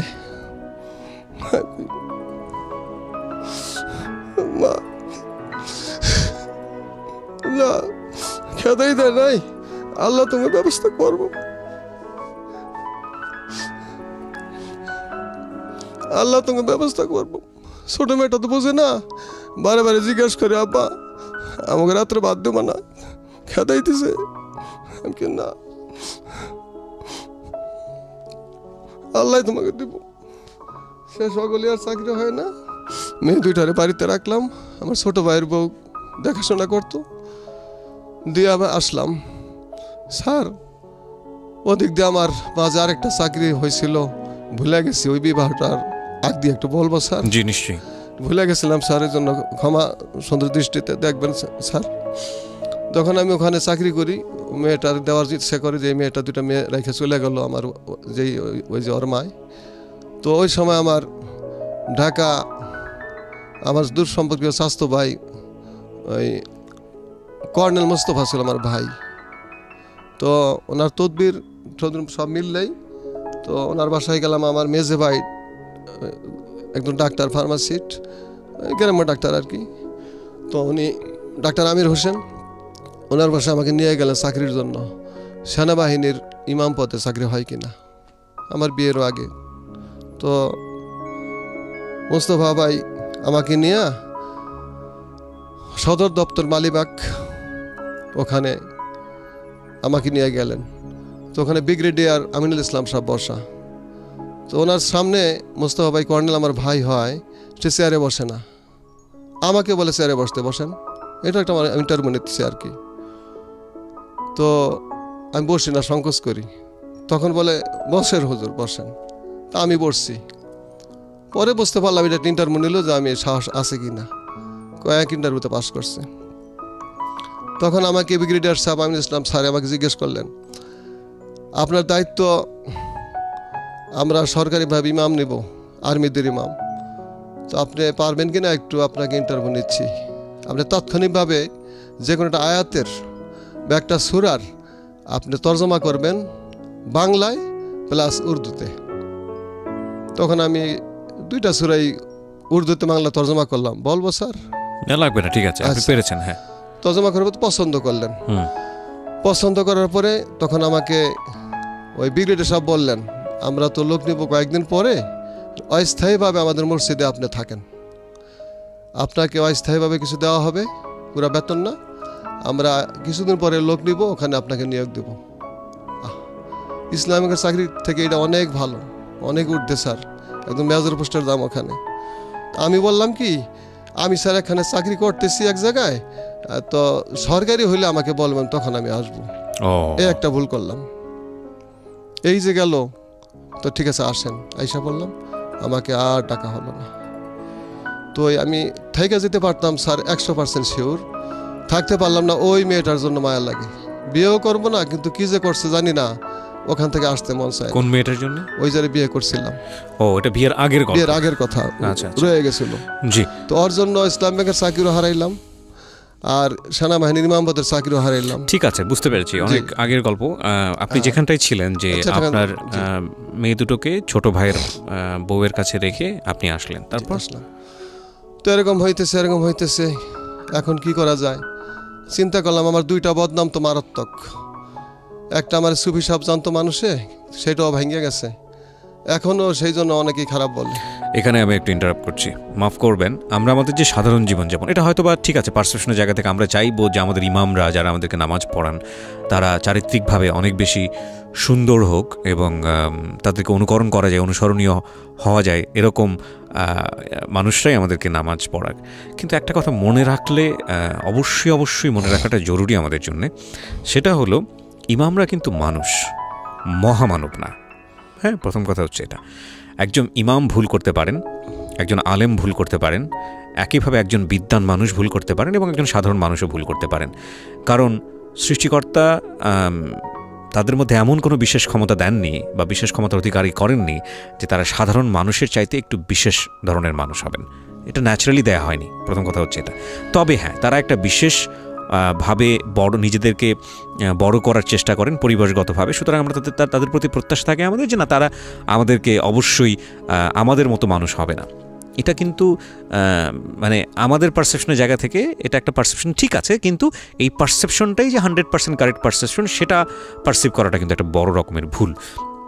এবং আপনি দেখুন যে ওনার যেই ঘটনাটা উনি বলছেন, এটা আমার জায়গা থেকে শুনলে খুব হাস্যকর লাগে যে একটা মেয়েকে, মানে আমাদের মতো সাধারণ মানুষ যারা ইমাম না সেই অর্থে বলছি, যে একটা মেয়েকে এক অর্থে তার একটা প্রস্তাবে রাজি হয়ে উনি যেটা বলল যে একটা চুমু খাওয়ার অপরাধে তার ওই সময়ের জীবনের যে অধঃপতনটা তার জীবনে চলে আসলো। এবং এটা একটা, আরেকটা হচ্ছে যে সংসার জীবনে তার স্ত্রী তার আর্থিক সচ্ছলতা না থাকার কারণে তিনি স্বেচ্ছায় তার সন্তান এবং তার স্বামীকে রেখে ইটালিতে চলে গেলেন। এবং এতে করে তার প্রতি সাধারণ মানুষের যে পারসেপশন, এবং শুধু এটা না, 3 নম্বর যে ঘটনাটা ঘটলো, তার মেয়েকে শেল্টার দেবার জন্যে কোনো একজন ভদ্রমহিলা যে হেল্পটুকু করছিলেন এবং তার মেয়েরা ছোট থাকা অবস্থায় তাকে মা ডাকার কারণে তার প্রতি যে পারসেপশন, এই 3টা পারসেপশনকে যদি আপনি একজন সাধারণ মানুষের জীবনে নিয়ে আসেন, যেটা আমার ক্ষেত্রে ঘটেছে বা আপনার ক্ষেত্রে ঘটেছে, এরকম ঘটনাই না, আমাদের সমাজে এটা কোনো ঘটনাই না, কিন্তু যদি একজন ইমামের ক্ষেত্রে ঘটে তাহলে এটা অনেক বড় ঘটনা। ঘটনা এই কারণে যে তখন এটা ঘটনা থেকে রটনার জায়গায় চলে যায়, রটনা থেকে এটা তখন ভয়ানক আকার ধারণ করে যে ইমাম সাহেব এটা করেছে, ইমাম সাহেবের দ্বারা এটা সম্ভব, ওরে বাপরে বাপ। কিন্তু একটা কথা অবশ্যই মনে রাখাটা জরুরি যে এই ঘটনা দ্বারা যখন ইমামকে একজন জাজ করা হচ্ছে, তখন একজন সাধারণ মানুষ হিসেবেও তাকে জাজ করা উচিত। এবং সেই উচিতের জায়গাটা থেকে যখন আপনি দেখেন যে না, এটা আসলে তেমন সেই রকমের বড় কোনো অপরাধ না যে অপরাধের কারণে তার ইমামতি চলে যেতে পারে, যে অপরাধের কারণে তার চাকরি নিয়ে নেওয়া যেতে পারে, যে অপরাধের কারণে তার সন্তানের রুজি যেটা তাদের মুখে যে ভাতটুকু যায় সেটুকু কেড়ে নেওয়া যেতে পারে, মানুষ হয়ে রিয়্যাক্ট করাটা কিন্তু খুব জরুরি। হ্যাঁ, এবং এটা আমরা অনেক সময় করি না দুর্ভাগ্যবশত। আজকে আমি জানি না, আমার প্রথম থেকেই মনে হচ্ছিল যে এই যে গল্পটা আজকে এখানে উনি বলতে আসছেন সেটা তেমন ইম্পর্টেন্ট কোনো গল্প মনে হবে না, বাট আমার খুব ভালো লাগছে যে যেই কমিউনিটিকে নিয়ে আমি কথা বলছি বা যেই মানুষদেরকে নিয়ে আমি কথা বলছি, তাদেরকে নিয়ে আমাদের মেইন স্ট্রিম সমাজে খুব একটা কথা বলা হয় না, খুব দুঃখজনক হলেও সত্য। এবং আমি জানি না যে আজকের এই রেডিও অনুষ্ঠানে বসে আমার কিছুটা সুযোগ হয়েছে এই মানুষরা যারা আমাদের প্রতিদিনের জীবনে অত্যন্ত গুরুত্বপূর্ণভাবে জড়িত, তাদেরকে আমরা যেন আমাদের সাধারণ জীবনযাপন যেটা সেখানে কতটুকু সম্মান করতে পারি সেই জায়গাটায় কিছুটা হলেও দৃষ্টি দেবার। জি, আপনি যেখানে ছিলেন যে আপনার মেয়ে দুটোকে রেখে আপনি একটা জায়গায় আসলেন, তারপরে বাড়িতে রাইখা আমি আসলাম, মেয়ে দুটা বাড়িতে, তো অন্য জায়গায় ইন্টারভিউ দিলাম, মন মানুষ তো ভালো না, ইন্টারভিউ ভালো হইলো না, চাকরি হইলো না, তখন খুব কষ্টে, পকেটে টাকা নাই, পয়সা নাই, কি করি। এক বন্ধুর মসজিদে চাকরি করে ওখানে গেলাম, রাত কাটাইলাম। তারপরে সে একটা খোঁজ দিল আরেক জায়গায় একটা ইমাম নেবে। জি, তো সামনে রমজান মাস আসতেছে, বেশি বাকি নাই, চাকরি না হইলে আমার পকেটে একটা টাকা পয়সা নাই, কি করব। তখন ওখানে ইন্টারভিউ দেওয়া হলো, সভাপতি খুব ভালো ছিলেন, আমার চাকরিটা মোটামুটি ছোট এক মসজিদে হয়ে গেল, ঢাকার বড় মসজিদ না, প্রত্যন্ত গ্রাম অঞ্চলে, গঙ্গানগর করে নাম, নারায়ণগঞ্জের মধ্যে, আচ্ছা, বক্তবলী এলাকায়। চাকরি হওয়ার পরে তো তারাবির নামাজ তো আর ছুটি নেই, একটা মাস থাকতেই হবে। আমার স্যার মনটা দিন রাত কলিজার টুকরা টুকরা হয়ে যেত মেয়ে দুটা বাড়িতে, ওর মা নাই, ওকে ছেড়ে গেছে, মা থাকতেও নাই, আমিও নাই। কাঁদতাম মাঝে মাঝে, আল্লাহর কাছে কাঁদতাম যে আল্লাহ তুমি একটা ব্যবস্থা করো, টাকা পয়সা তো নাই, ওই তুমি সংসার জীবনে একটু শান্তির ব্যবস্থা করো, আর মা ডাকতে পারে। হয়তো সেদিনকার সেই রমজানের কান্না আল্লাহ কবুল করছেন। একটা মাস পরে বাড়িতে গেলাম, রমজানে ওখানে প্রায় 10,500 টাকা পাইলাম, অনেকদিন আগের কথা। টাকাটা নিয়ে বাবার কাছে দিলাম, আমি যত রুজি করতাম বাবার কাছেই দিতাম, ভবিষ্যতের চিন্তা করি নাই। এদিক থেকে একটু কথা না বললেই নয়। তো আমি যদি ওই সময় থেকে টাকা জমা করতাম, এখন আমার খাতে 20 লক্ষ টাকা থাকতো, কিন্তু আমার কাছে 20 টাকাও থাকে না। আমি স্যার একটাই করছি যে মা খুশি হইলে আল্লাহ খুশি, বাবা খুশি হইলে আল্লাহ খুশি। জি, এই জন্য আমি যাই রুজি করছি ইসলামী ব্যাংকে চাকরি করার পরে যখন। না, এটা তো বলাও আছে আমাদের ধর্মে যে যে পিতামাতাকে জীবিত অবস্থায় পেল কিন্তু খেদমত করতে পারলো না, তার চেয়ে আর দুর্ভাগ্যবান পৃথিবীতে কেউ নেই। হ্যাঁ, এবং এটা আমাদের সৌভাগ্য যদি আপনি আপনার বাবা মাকে পেয়ে থাকেন এবং তাকে, সে পাগল হোক, সে খারাপ হোক, মন্দ হোক, আপনার চোখে যাই হোক না কেন, সে আপনার পিতা এবং সে আপনার মাতা এবং সে আপনাকে লালন পালন করেছে। যদি করতেও না পারে তার সামর্থ্য অনুযায়ী, যদি অন্যায়ও করে থাকে আপনার জন্য, তবুও আপনার জন্য এটা একটা সুযোগ তাদের সেবা করার, এবং এটা যদি আপনি না করেন তাহলে আপনি দুর্ভাগ্যবান। এটা আমার কথা না, এটা আমাদের ধর্মের কথা। জি, ধন্যবাদ স্যার। এদিক দিয়ে আল্লাহর রহমত, আপনি কিন্তু আমার এত সৌভাগ্য হয়েছে, আমি মা বাবার খেদমত প্রাণ ভরা করছি, না খাইয়া খাওয়াইছি, এই টাকা পয়সা সব ব্যয় করছি মা বাবার খুশির জন্য।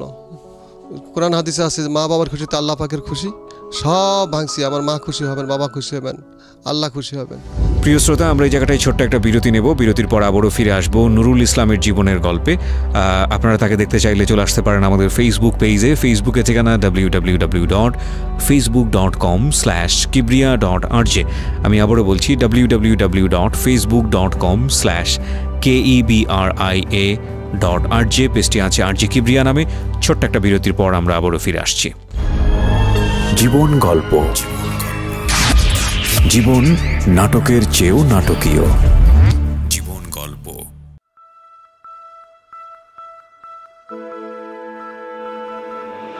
লাভ,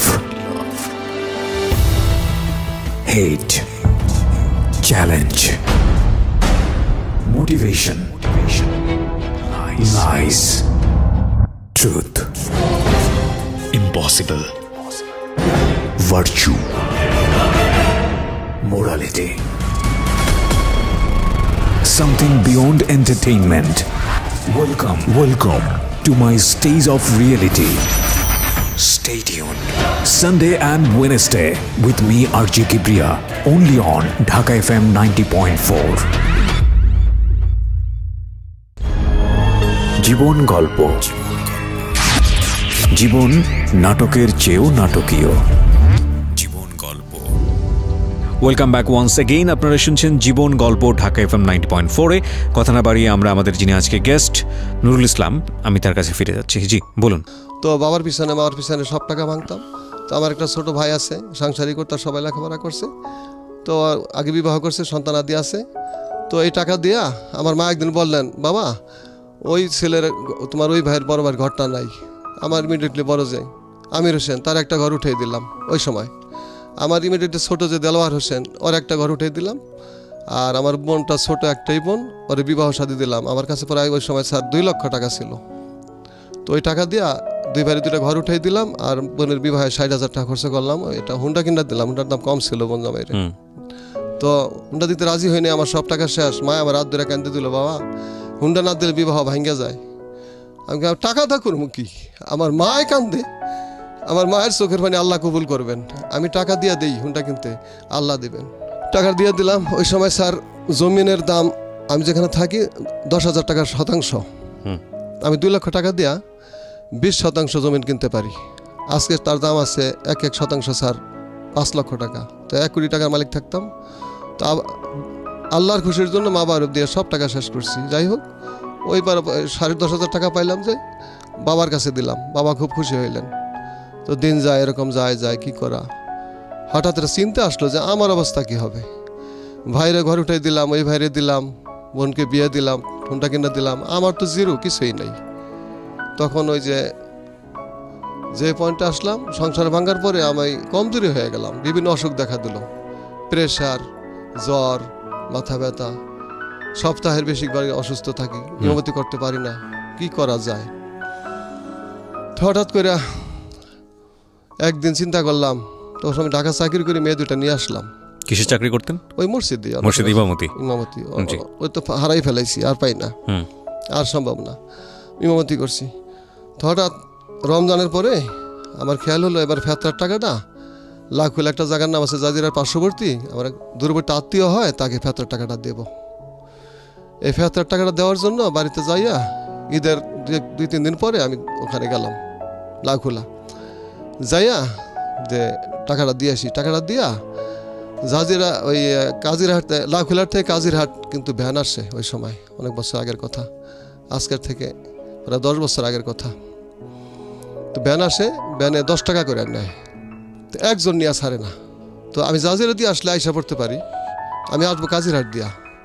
তো একটা ন্যাক উদ্দেশ্য হইল প্রচণ্ড শীত স্যার, আমার মা বাবা বাচ্চা আছে 10 বছর আগে, তো আমার মাকে বাবাকে হাত মোজা পা মোজা কিনা দেবো, আল্লাহ খুশি হবেন, দোয়া করবো। আমার সংসার নাই, সব শেষ, তারপরে মা বাবার খেদমত ছাড়ি না, যেখানে একটু পাই আমার মা বাবার খেদমত করি, আর দোয়া চাই, মা দোয়া করবো আমার, আল্লাহ দেন, আল্লাহ দেবো। মায়ের কথা আমার কোথায় ঠান্ডা হয়ে যেত, আমার মায় কইছে আল্লাহ দেবো। যাই হোক, তো মাকে বাবাকে মোজা কিনা দেবো, প্রচণ্ড শীত। আর মোজা কেনার জন্য স্যার আমার আসতে হবে কাজিরহাট। জি। তো এই দাঁড়াই রয়েছি, ভ্যান পাই না, একা আমাকে নিয়ে ছাড়ে না, 20 টাকা দিয়ে দেবো, সমস্যা, একাও ছাড়ে না। হঠাৎ দিকে একটা মেয়ে রাস্তার ওপারে দাঁড়ানো, বোরকা পরা, কোনো অঙ্গ পর্যন্ত কিছুই দেখা যায় না, হাত মোজা পা মোজা, চোখটাও ঢাকা, চশমা দেওয়া। তো আমার মনের মধ্যে কিছুই না, একজন পেশেন্টারের জন্য ইতস্তত করতেছি, বেনালায়ও পায় না, আর আমিও যাইতে পারি না, কাজিরহাটে আসতে পারি না। মেয়েটাও কাজিরহাটে আইসা বাসে ওইটা ঢাকা আসবে, মেয়েটা ঢাকা লেখাপড়া করে মাদ্রাসায়, মেয়েটাও উঠতে চাইতেছে, কিন্তু আমি পুরুষ মানুষ, হুজুর মানুষ, এই জন্য ওঠে না। আমি তো এক ধারে বসে, আরেক ধারে জায়গা রয়েছে, মাজদা 2 হাত ফাঁক থাকবে। মেয়েটা উঠতে চায়, আবার চায় না। এখন বেহানালায় বলতেছে যাবে না পা, কিন্তু ইতস্তত করতেছে, আমি বুঝতে পারি আমি হুজুর। তখন আমি বললাম কি ফ্রি মাইন্ডে, আসে না পা, আসেন, মা বোন সবারই আছে। তো একথা বলার পরে মেয়েটা উঠলো, আমি ডান পাশে, মেয়েটা বাম পাশে, ওইটা ছাড়তেছে। সে 10 টাকা দিবে, আমি 10 টাকা দেবো, মোটামুটি ভ্যানালার পোষাই গেল। অর্ধেক রাস্তা আসছে, আমি চুপচাপ, সবসময় আল্লাহ নামিল মুখে রাখি, রোজুর সাথেই থাকি, এখন স্যার রোজু করে আসছি। যাই হোক, তো মেয়েটা হঠাৎ আমাকে বলে আপনি কি মুফতি? আমি কিছু আল্লাহর রহমতে আমি মুফতি, মাওলানা মুফতি, একটা মাসলা বলবেন? সে জানে মুফতি সাবরা মাসলা মাসাইল, মোটামুটি একটা মাসলা জিজ্ঞেস করলাম, উত্তর দিয়ে দিলাম। মেয়েটার চেহারা দেখে না, তো তার কথা আমার এতই ভালো লাগলো, কেমন যেন আবার একটা তো ভালোবাসা ভাঙছেই, আরেকটা তো মা বলার কারণে চাকরি গেল, আমার সাথে সম্পর্ক না, আরেকটা তো বিয়ে করার কারণে সংসার যাওয়ার পরে অবস্থা। তখন আমার এই অবস্থায় একটা বদনাম, আগে আবার বউ গেছে গা, এদিক দিয়ে 2টা মেয়ে, আর আমার চাকরি নাই, কে আমার মেয়ে দিব? আমার বিবাহ সম্ভব না, কেউ মেয়ে দেবে না, এটা আমার একটা বিশ্বাস, কেউ জিজ্ঞেস করবে না এই সমাজ আমাকে। হঠাৎ যেন মেয়েটাকে দেখে, কথা শুই না, অনেক কথা বলার পরে মেয়েটা নেমে যাবো, আমিও নেমে যাবো, সে যাবে ঢাকা, তো আমি মোজা কিনবো। একবার মনে চাইলো আমি মেয়েটার ভাড়া আমি দিয়ে দিই 10 টাকা, আবার এটা এলো, এটা তো বিশ্বাস নেই, এটা আমার কি হয়, টাকা দেবো কি জন্য, দিলাম না, তবু দিতাম, যে মেয়েটা কি মনে করে আবার কিছু না। হঠাৎ করে একটা ঘটনা ঘটলো স্যার রাস্তায়, আমি কথা প্রসঙ্গে বললাম যে আপনার মোবাইল নাম্বারটা আমাকে দেবেন, কথা বলে না। তখন আমি বললাম না ঠিক আছে, কিছু মনে করেন তাহলে থাক, লাগবে না।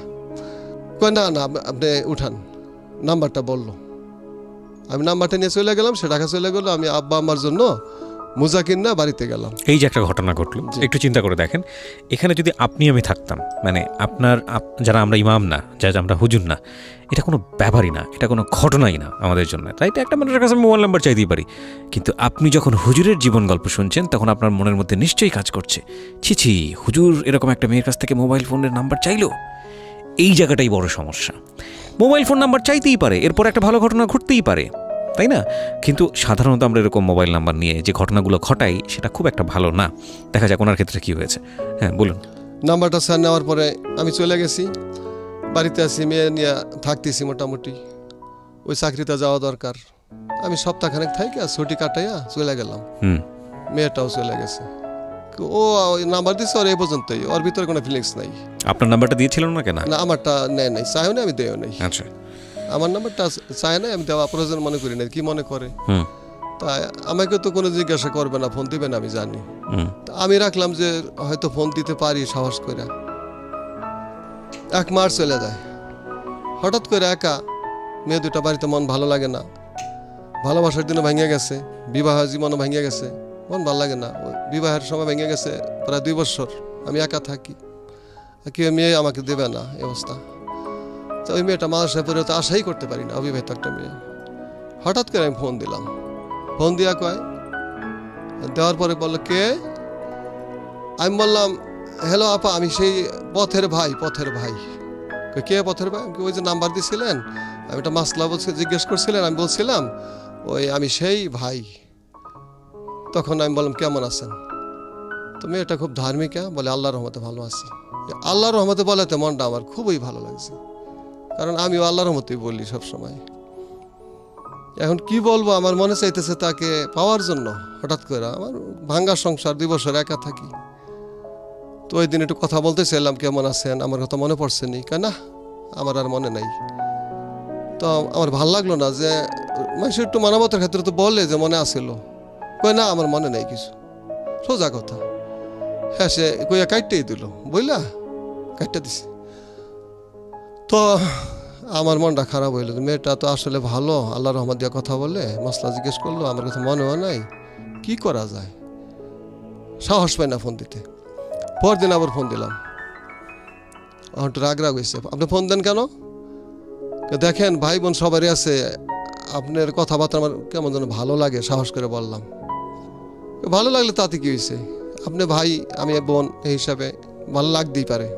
অ্যাবাউট করলো, তখন আমি বলতে চাই ভালোবাসার কথা, তাড়াতাড়ি বলতে চাই, আমি তো একজন খুব এই মানে ইগোর ব্যথাগ্রস্ত মানুষ, বলতে সাহস পাইলাম না। 3-4 দিন এভাবেই কথা বললাম। কয়েকদিন পরে হঠাৎ করে ফোন দিয়ে কিছু কথা বললে, আপনি নামাজ পড়েননি, এই ঠিক করে হঠাৎ করে আমি বললাম কি, আপনি বললে আপনি তো আমার থেকে অনেক ছোট হবেন, আমি তুমি করে কথা বলতে চাই, কি কয় বলেন, তুমি করে বলেন, সমস্যা নেই। মনে মনে কই আলহামদুলিল্লাহ, তুমি করতে বলছে বলি, তুমি করে কথা বলি, ওগুলা বলতে সাহস পাই না। এদিকে এদিকে কথা বলে ঘুরে বলি কি, আচ্ছা তুমি আমাকে তুমি করে বলো, কয় ইট ইজ ইম্পসিবল, এটা সম্ভব না। আমি খাইছি, ইংরেজি জানো, পড়ো কোথায়? আমি হাফজা শেষ করছি, দাখিল পরীক্ষা দেব, মানে মেট্রিক পরীক্ষা দেব। তখন ভিতরে ভয় হয়ে গেল, আমি যতই লেখাপড়া থাকি, ট্রিপল টাইটেল বা বিএসএস, আমি তো বিবাহিত, 2টো মেয়ে আছে, এই মেয়ে তো সম্ভব না কোনোদিন, বয়স আমার থেকে অনেক কম, ভালোবাসার কথা কেমনে বলি, ভালো লাগে না। জুমার দিন আসলো, শুক্রবার জুমা পড়াইলাম, বক্তব্য তেমন দিতে পারলাম না। সবাইকে হুজুর এমন করে কথা কয়, তার বক্তব্য ভালো রাখে, আজকে এমন কেন? কিন্তু কারকে বুঝাইবো স্যার, এ বলার কোনো মানুষ নাই তো, কারো কাছে বলতে পারি না। শনিবার দিন অনেক কষ্ট করে কাটায়, রাত 10টার দিকে ফোন দিলাম। তখন মেয়ের কথা মনে কষ্ট, ওরা কেমন আছে, বড় মেয়ে সুমাইয়া, ছোটলা মরিয়ম।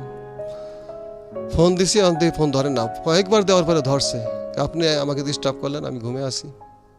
তখন অনেক কথা বলার পরে দেখো আমার তো ঘুম আসে না। তখন বলে আপনি কি বলতে চান?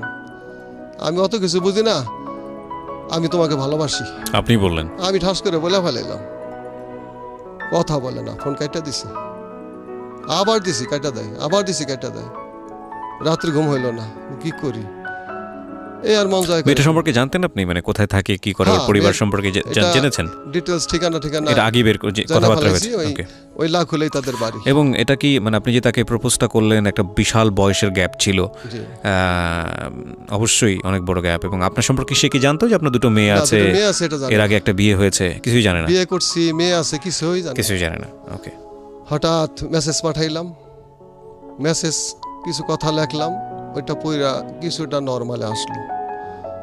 ফোন দিলাম, মতো ধরলো, তখন ফোনে বলে যে দেখেন এটা তো আমাকে অনেক ছিল অফার দিছে এ পর্যন্ত, মেয়ে খুব সুন্দরী এবং খুব ভালো, খুব ন্যাক্কারিনী, তো আমাকে অনেক ছিল অফার দিছে, আমি অ্যাভয়েড করছি, আমি এটা করবো না কোনোদিন।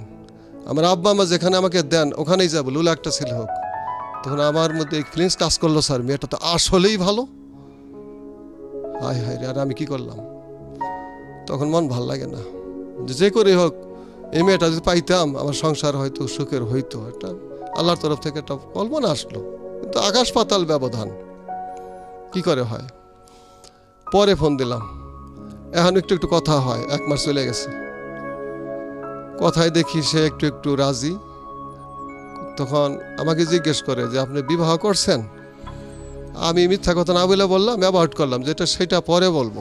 প্রিয় শ্রোতা, আমরা এই জায়গাটায় ছোট্ট একটা বিরতি নেব। বিরতির পর আবারও ফিরে আসবো নুরুল ইসলামের জীবনের গল্পে। আপনারা তাকে দেখতে চাইলে চলে আসতে পারেন আমাদের ফেসবুক পেজে। ফেসবুকে ঠিকানা www.facebook.com/kibriya.rj। আমি আবারও বলছি www.facebook.com/KEBRIA.RJ। পেজটি আছে আরজে কিবরিয়া নামে। ছোট্ট একটা বিরতির পর আমরা আবারও ফিরে আসছি। জীবন গল্প। জীবন নাটকের চেয়েও নাটকীয়। জীবন গল্প।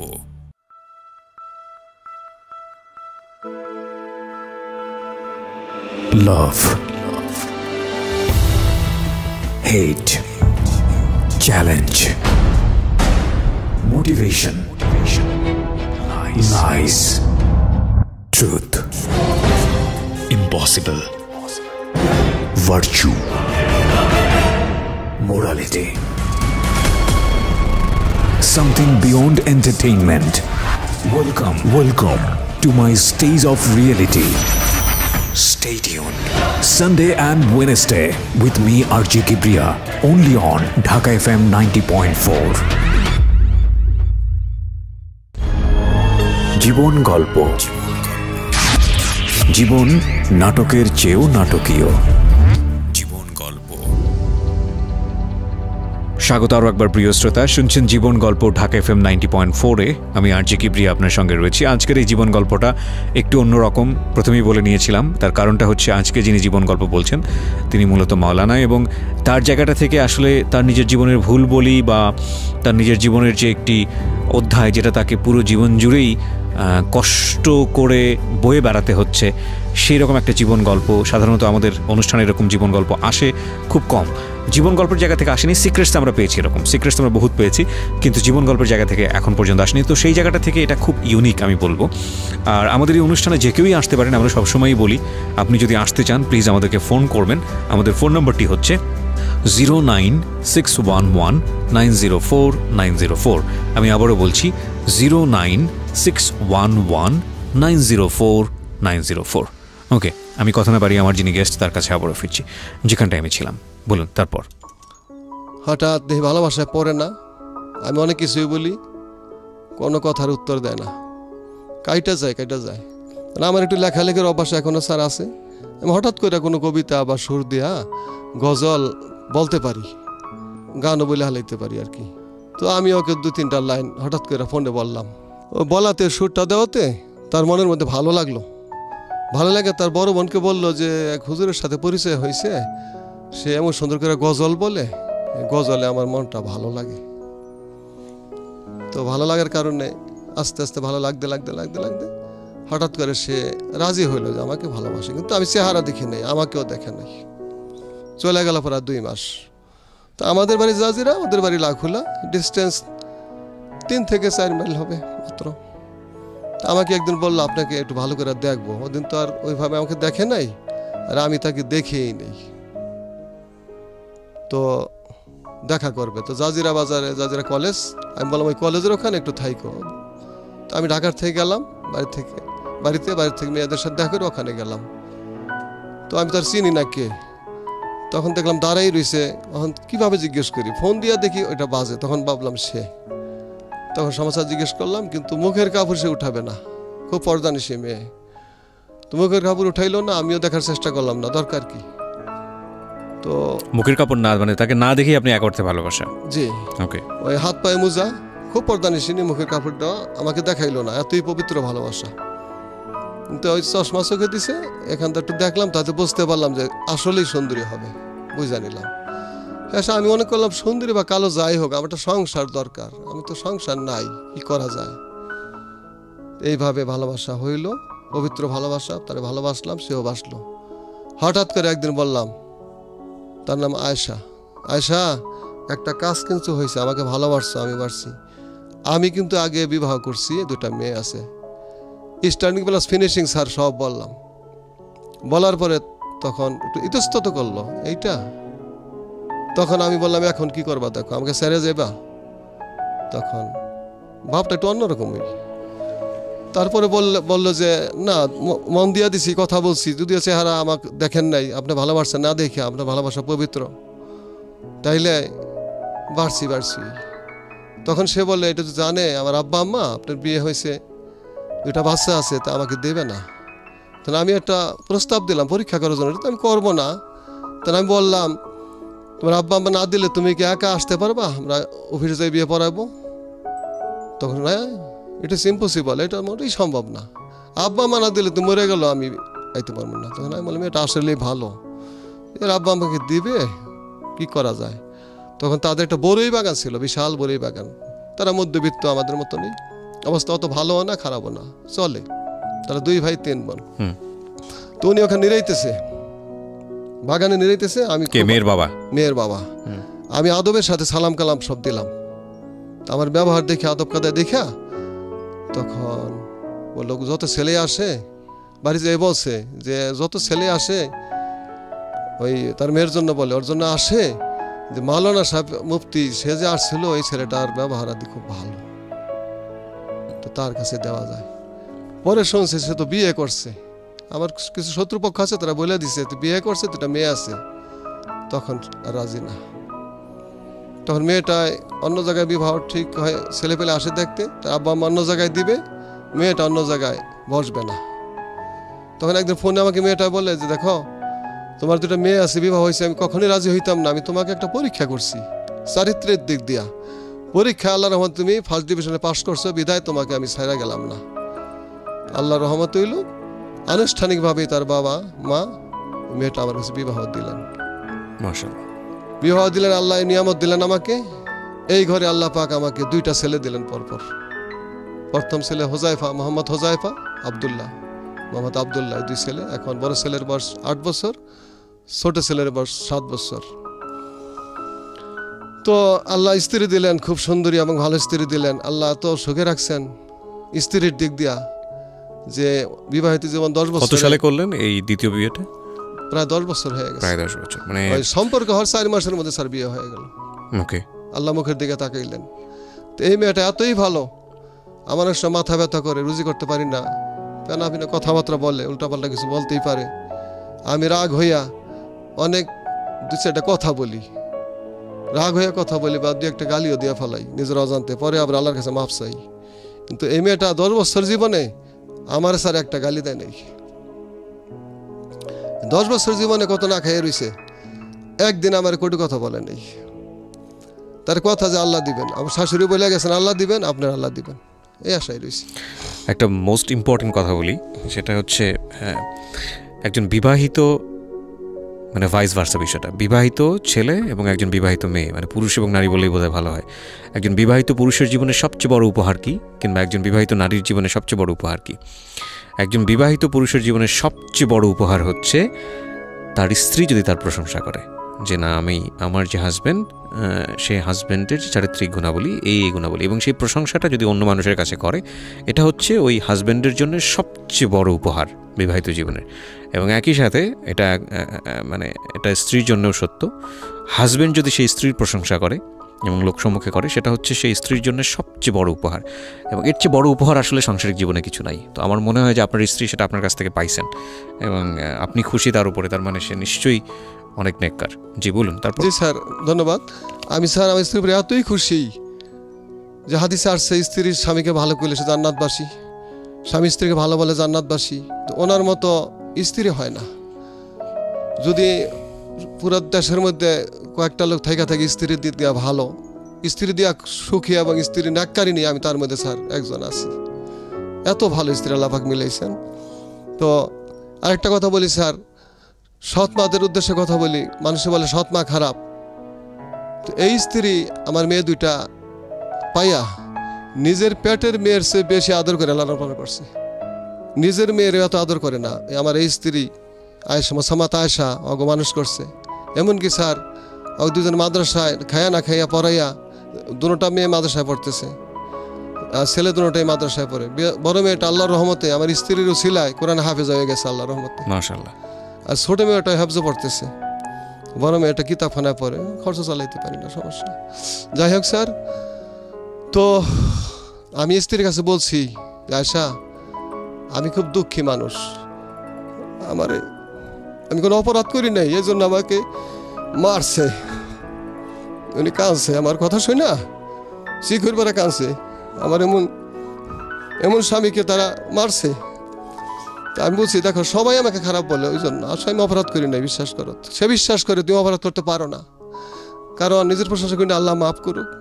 ওই 10 বছর বিবাহিত জীবন এমন আমার দেখা নাই যে আমি অজু ছাড়া থাকি, মেসাক ছাড়া উজু করি, বা কোনোদিন দোয়া পড়ার আগে ওনাকে স্পর্শ করি, কোনোদিন দেখে নাই, বা নামাজ কাজা করি 10 বছরে দেখে নাই। তো উনি আমাকে বলে যে তুমি এরকম করতে পারো না, যারা তোমার খারাপ বলে ওরা মানুষ না, উনি এইভাবে বলে। তো যত মানুষ আমার আত্মীয় স্বজন আমার ফেরেশতার মতো জানতো, আমার ঘটনার পরে সবাই খারাপ জানছে, আমার খারাপ বলে। তো তারা আইসা যখন ওনার মুখে আমার প্রশংসা শুনে তারা এখন ভালো বলতে শুরু করছে, আসলে ইসলাম খারাপ না রে, নাহলে এত ভালো বউ পাইতো না। আমার বড় ভাইয়ের স্ত্রীর বলে সৎমা নাকি খারাপ। এই জীবনের প্রথম দেখলাম সৎমা আসলেই ভালো। আর দ্বিতীয় স্ত্রী দিয়া সুখী হয় আগে জানতাম না, নুরুল ইসলাম আল্লাহ সুখী হইল। আল্লাহ আমার স্যার স্ত্রী দিয়া সুখে রাখছেন। মাঝে একটা ঘটনা ঘটে গেল, আমি অদ্যবধি পর্যন্ত ভালো ছিলাম, এই 1 বছর আগ পর্যন্ত ইমামতি করতাম, খাইতাম লইতাম। আর একটা হাই স্কুলে স্যার চাকরি করতাম, বেসরকারি হাই স্কুল, ওখানে এমপির তত্ত্বাবধানে চল, তার নামে স্কুলটা বিএম মোজাম্মেল হক উচ্চ বিদ্যালয়। জি। উনি স্যার 3000 টাকা করে বেতন দেয়, আর মসজিদে পাইতাম মিল্লা জিল্লা কোনো রকম ডাইল ভাত আল্লাহ খাওয়াইতো। তো 3000 টাকা বেতন দেয়। হঠাৎ একদিন এমপি সাহেব গেল, সমস্ত শিক্ষকরা চেষ্টা করতেছে একটু বেতন বাড়ানোর জন্য, 5000 করার জন্য, এমপি সাহেব বাড়ায় না। তো আমি একটু লেখালেখি করতে পারি, এই জন্য তারা বললো হুজুর আপনি বেতন সম্বন্ধে একটু কবিতা লেখেন, গজলের সুরে বলবেন।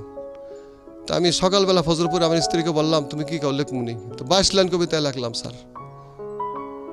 ওইটা অনুষ্ঠানে এশারক্তের একদম মাগরিবের পরে বললাম।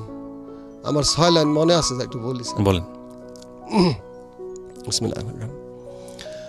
বঙ্গবন্ধুর স্বপ্নের গড়া, বঙ্গবন্ধুর স্বপ্নের গড়া আমাদের ওই বাংলাদেশ, নেত্রী মোদের শেখ হাসিনা, গুণের তাহার নাই কো শেষ।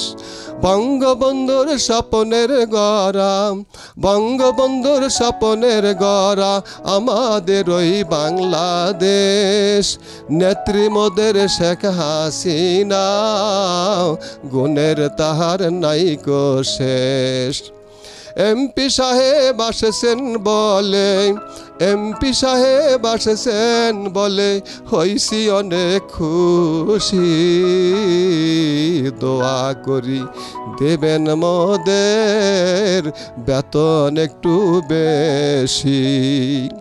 আল্লাহ তুমি দয়া করে, আল্লাহ তুমি দয়া করে ক্ষমা করে দিও, শেখ হাসিনার মনের আশা কবুল করে নিও। আল্লাহ তুমি দয়া করে, আল্লাহ তুমি দয়া করে ক্ষমা করে দিও, শেখ হাসিনার মনের আশা কবুল করে নিও। একটু বললাম স্যার, 22 লাইন বলছি এরকম। তো এমপি সাহেব ছিলেন আওয়ামী লীগের, এইভাবে কবিতাটা লেখা স্যার। উনি শুনা দাঁড়াই গেলেন হাতে তালে দিয়া, দাঁড়াইয়া যেয়া সঙ্গে সঙ্গে ঘোষণা করলেন এই মার্চ মাসের 4 তারিখে অনুষ্ঠানটা হয়েছে, কত বছর 2017 সালে স্যার। হাতে তালে দিয়া উনি সঙ্গে সঙ্গে ঘোষণা করলেন তাৎক্ষণিকভাবে এই মার্চ থেকে, চলতি মাস থেকেই সমস্ত শিক্ষকদের বেতন 5000 টাকা, আর হুজুর স্যারের 500 বেশি। মানে আমি ছিলাম ধর্মীয় শিক্ষক, হুজুর স্যারের 5,500 টাকা এই বেতন আমার করে দিলেন।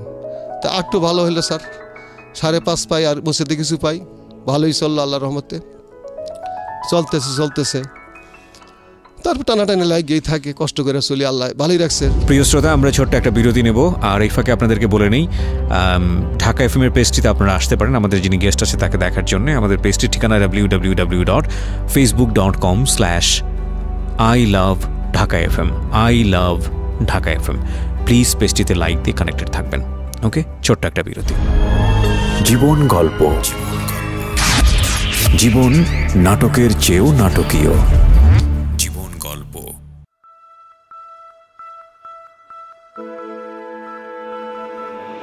লাভ, hate, challenge, motivation,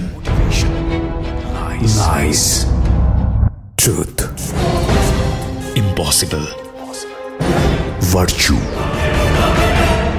morality, something beyond entertainment. Welcome to my stage of reality. Stay tuned. Sunday and Wednesday with me RJ Kibriya, only on Dhaka FM 90.4. জীবন গল্প, জীবন নাটকের চেয়েও নাটকীয়। জীবন গল্প। Welcome back once again. আপনারা শুনছেন জীবন গল্প ঢাকা FM 90.4-এ। কথা না বাড়িয়ে আমরা আমাদের যিনি আজকে গেস্ট নুরুল ইসলাম, আমি তার কাছে ফিরে যাচ্ছি। জি বলুন। তো চলতেছে ভালোই। চলার পরে কি হইল, আমি ডিউটি ঠিক মতো করতে পারি না, প্রায় অসুস্থ থাকি। ওই যে টেনশন, ওই যে বাল্য জীবনে ছাত্র স্টুডেন্ট লাইফে আমার ঘটনা ঘটছে, মাথা ব্যথা স্যার আজও আছে।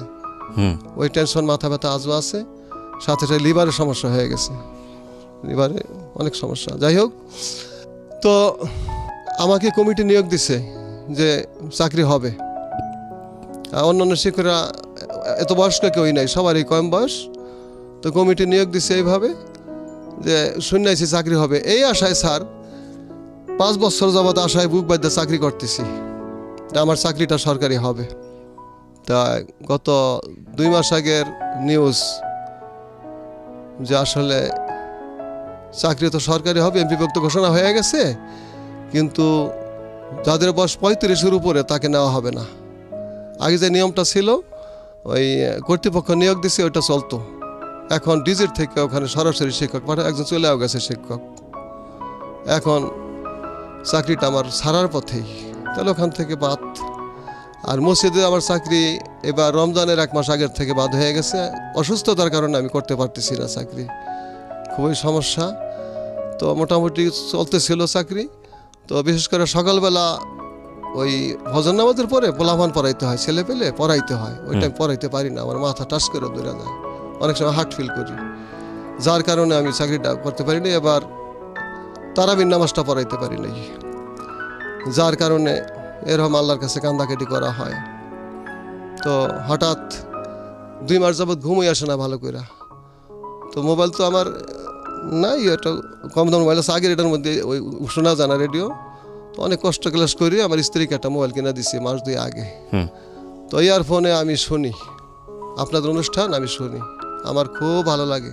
ঘুম আসে না, কী করবো। তারপরে একদিন শোনার পরে ঘুম না আসার পরেও আমার ভালো লাগে। যখন আপনার অনুষ্ঠানটা পাই, যে কিবরিয়া স্যারের অনুষ্ঠানটা আমি পুরা না শুই না, আমি ঘুম আসবো না, ঢাকা FM 90.4, তখন এই শুনতে শুনতে নাম্বারটা মনে রাখতে পারি না, মাথা ব্যথা। তো এই নাম্বারটা আপনি দিচ্ছেন, 3-4 দিনে চেষ্টা করে আমি একটা মনে রেখে একসাথে কইরা মনে রেখে আপনাকে ফোন দিছি। ফোন দেওয়ার পরে এইভাবে আপনাদের এখানে আসার পথে স্যার আপনি অনুমতি দিলে বলবো। জি নিশ্চয়ই। আসার পথে স্যার হঠাৎ করে ভাড়ার টাকাটা নিয়ে আসবো, সেই টাকাটা আমার ছিল না। তো স্ত্রীর কাছে বলি, উনি দোয়া করে দিল, দান আপনি যান, এইখান থেকে আল্লাহ আপনার চলার জন্য ব্যবস্থা করতে পারেন, আল্লাহ আমাদের ব্যবস্থা করতে পারেন, ক্ষমতা আল্লাহর। আমি বললাম ঠিক কইছো, ক্ষমতা আল্লাহর, আল্লাহর যদি রহমত হয়, দয়া হয়, আমার কিবরিয়া স্যারের দেখুন আমি এখানে কিছু হয়, আল্লাহর রহমত হয়, কিছু বলে আল্লাহ দয়া করবেন, স্যারে কথা বললে আল্লাহ দয়া করবেন বলে আসছি। নামাজ পড়া খাওয়া দাওয়া করে শুইছি। সকালে মনের মধ্যে আশা, আল্লাহ নিয়ে আপনাকে কিছু কথা বলার সুযোগ দিবেন, আমার জীবন কাহিনী, লাইফ হিস্টোরি। বাইরে হয়েছি, গাড়ির থেকে আসবো, বাড়ির থেকে সকালে নাস্তাও করি নাই, ভাল লাগে না, মন ভিতরে ক্ষুধা নাই, ক্ষুধা লাগে না, লিভারের সমস্যা, ডাক্তার বলছে ঘাও হয়েছে, তো দোয়া করবেন আল্লাহ যেন ভালো করেন। চিকিৎসা করতে পারি না স্যার টাকার জন্য। আর 2টা মেয়ে মাদ্রাসায় পড়তেছে, 2টা ছেলে, ওকে পড়াও কষ্ট করে পড়ে, দেনা প্রায় অনেক টাকা হয়ে গেছি। দেনা তারা বলে টাকা দেন না কেন, দেখেন আল্লাহ আমার ব্যবস্থা করবেন, আমি দিয়ে দেবো।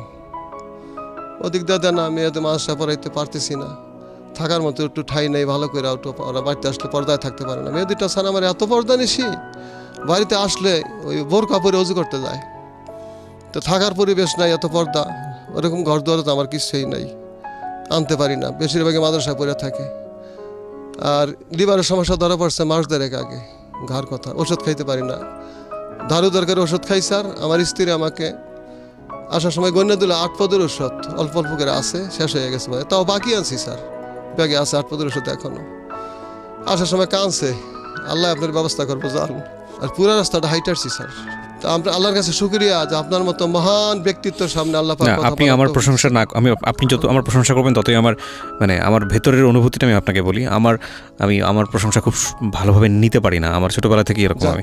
সো আপনি আমাকে নর্মালি স্যার বলেছেন, এটা আপনার বলার জায়গা থেকে আমি যদি আপনাকে বারণ করতাম তাহলে আপনি গল্পটা ঠিকমতো বলতে পারতেন না, এই কারণে আমার খুব অস্বস্তি লেগেছে এই শব্দটা শুনতে। যাই হোক, আমি একটা জিনিস আপনাকে একটু বলি, আপনি এখানে কেন এসেছেন সেটা আমি বুঝেছি। আপনার জীবন গল্পটা খুব গুরুত্বপূর্ণ ছিল এই পার্সপেক্টিভ থেকে। আমি আজকে প্রথমেই বলে নিই যে এখানে অনেক মানুষ আসেন সাহায্যের জন্য, হ্যাঁ, অনেক মানুষ আসেন, এবং আমরা আসলে সেই অর্থে সাহায্যের গল্প প্রচারও করি না। আমার অনুষ্ঠানের এথিক্সটা ওরকম না।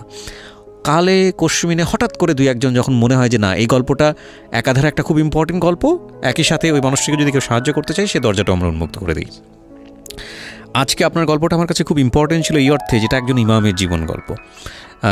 এখানে অনেক মাদ্রাসা পড়ুয়া, অনেক স্টুডেন্ট এসেছেন, মাদ্রাসা পড়ুয়া অনেক লিসনাররা এসে যাতে জীবন গল্প বলেছেন, সেটা ঠিক আছে। কিন্তু আমার জানা মতে আমার খুব মনে পড়ে না যে আমি এরকম একজন মানুষ যে আগাগোড়াই ইমামতি, আপনি ধর্মশিক্ষক ছিলেন, আপনি যেটা বলছেন, এরকম তার কোনো জীবন গল্প আমি প্রচার করেছি, আমার মনে পড়ে না। তো সেই অর্থে আজকের জীবন গল্পটা আমার কাছে খুব গুরুত্বপূর্ণ মনে হয়েছে যে আমাদের সমাজের অনেক বড় একটা প্রভাবশালী অংশ হচ্ছেন এই ইমামরা, এবং যারা উনি যেটা বললেন যে যাদের আর্থিক অবস্থা বা সাংসারিক অবস্থা অত্যন্ত করুণ এবং তাদের এইটার উপরই, এই পেশার উপরই থাকতে হয়, খুব নীতিবান হওয়ার চেষ্টা করেন তারা, এবং সেই জায়গাটা থেকে সংসারের যে টানাপোড়েন সেটা তাদেরকে মেনে নিয়ে সামনের দিকে এগোতে হয়। আমাদের খুব দুর্ভাগ্য হলেও সত্য যে আমাদের যারা সমাজের আর্থিকভাবে স্টাবলিশড মানুষ আছি, তারা যদি এরকম 2-1 ইমামের পরিবারের প্রতি একটু লক্ষ্য রাখতাম বা তাদেরকে যদি একটু হলেও সচ্ছলভাবে বাঁচার সুযোগ করে দিতাম, তাহলে আমার মনে হয় যে তাদের জীবনটা একটু অন্যরকম হতে পারত। অথচ তাদের এটা প্রাপ্য, এবং সবচেয়ে বেশি প্রাপ্য, অগ্রাধিকার যেটাকে বলে। আপনার এতগুলো ডিগ্রি, আপনি যেটা বলেছেন এখানে, প্রথম কথা হচ্ছে যে মানুষের উপর বিশ্বাস হারানো পাপ। আপনাকে দেখে আমার অবিশ্বাস করার কোনো সুযোগ নেই। আপনি যা বলেছেন এখানে সেটা আমি সত্য বলেই মেনে নিচ্ছি। আর সত্য বলে মেনে না নিলে আমার পক্ষে এই কাজটা করা খুব কঠিন, কারণ যারা এখানে সে গল্প বলেন তাদেরকে আমি যদি ওইভাবে বিশ্বাস না করি, আমি তাহলে এই কাজে মনোযোগ দিতে পারবো না। তো সেই অর্থে আপনি যা এখানে বলেছেন আমি ধরে নিচ্ছি আপনার সমস্ত কিছুই আপনি সত্য বলেছেন, এবং বাকিটুকু তো ওপরওয়ালা ভালো জানেন। তো সেই জায়গাটা থেকে আপনার জীবনে একটা স্বাভাবিক জীবন আসুক, যেহেতু আপনার 4টি সন্তান, 2 মেয়ে 2 ছেলে, এবং আপনার স্ত্রী, আর সব কিছু মিলিয়ে আপনারা 6 জন মানুষ। তো 6 জন মানুষের চলাফেরা এবং সচ্ছল জীবনযাপনের জন্যে ধর্মীয়ভাবেও আপনারা প্রচণ্ড ধর্মভীরু মানুষ। অসুস্থ স্যার খুব, হ্যাঁ, এবং আপনি যেহেতু অসুস্থ, আপনার সুস্থ থাকার জন্যে যদি কোনো মানুষ আপনাকে সাহায্য করতে চায় বা কাজের ব্যবস্থা করতে চায়, সেটার জন্য আমাদের দরজা সবসময় উন্মুক্ত, এবং সেটার জন্য যদি কেউ আমাদের এখানে যোগাযোগ করেন বা আপনার সঙ্গে যোগাযোগ করেন, আপনার পরিবারের সঙ্গে যোগাযোগ করেন, তাহলে তারা সেখানে গিয়ে যোগাযোগ করতে পারেন, এবং তারা গিয়ে দেখে শুনে বুঝে আপনার যদি কোনো কাজের ব্যবস্থা করতে চান সেটা তারা করতে পারেন। সে ব্যাপারে আমাদের সবসময় উৎসাহ দেই আমরা। এখানে আমার কাজটুকু এতটুকুই, আমি শুধু প্রচার করতে পারি, আর আপনার গল্পটা যাতে সঠিকভাবে উপস্থাপন হয় সে দায়িত্বটা আমি পালন করতে পারি, সেটা আমি করেছি।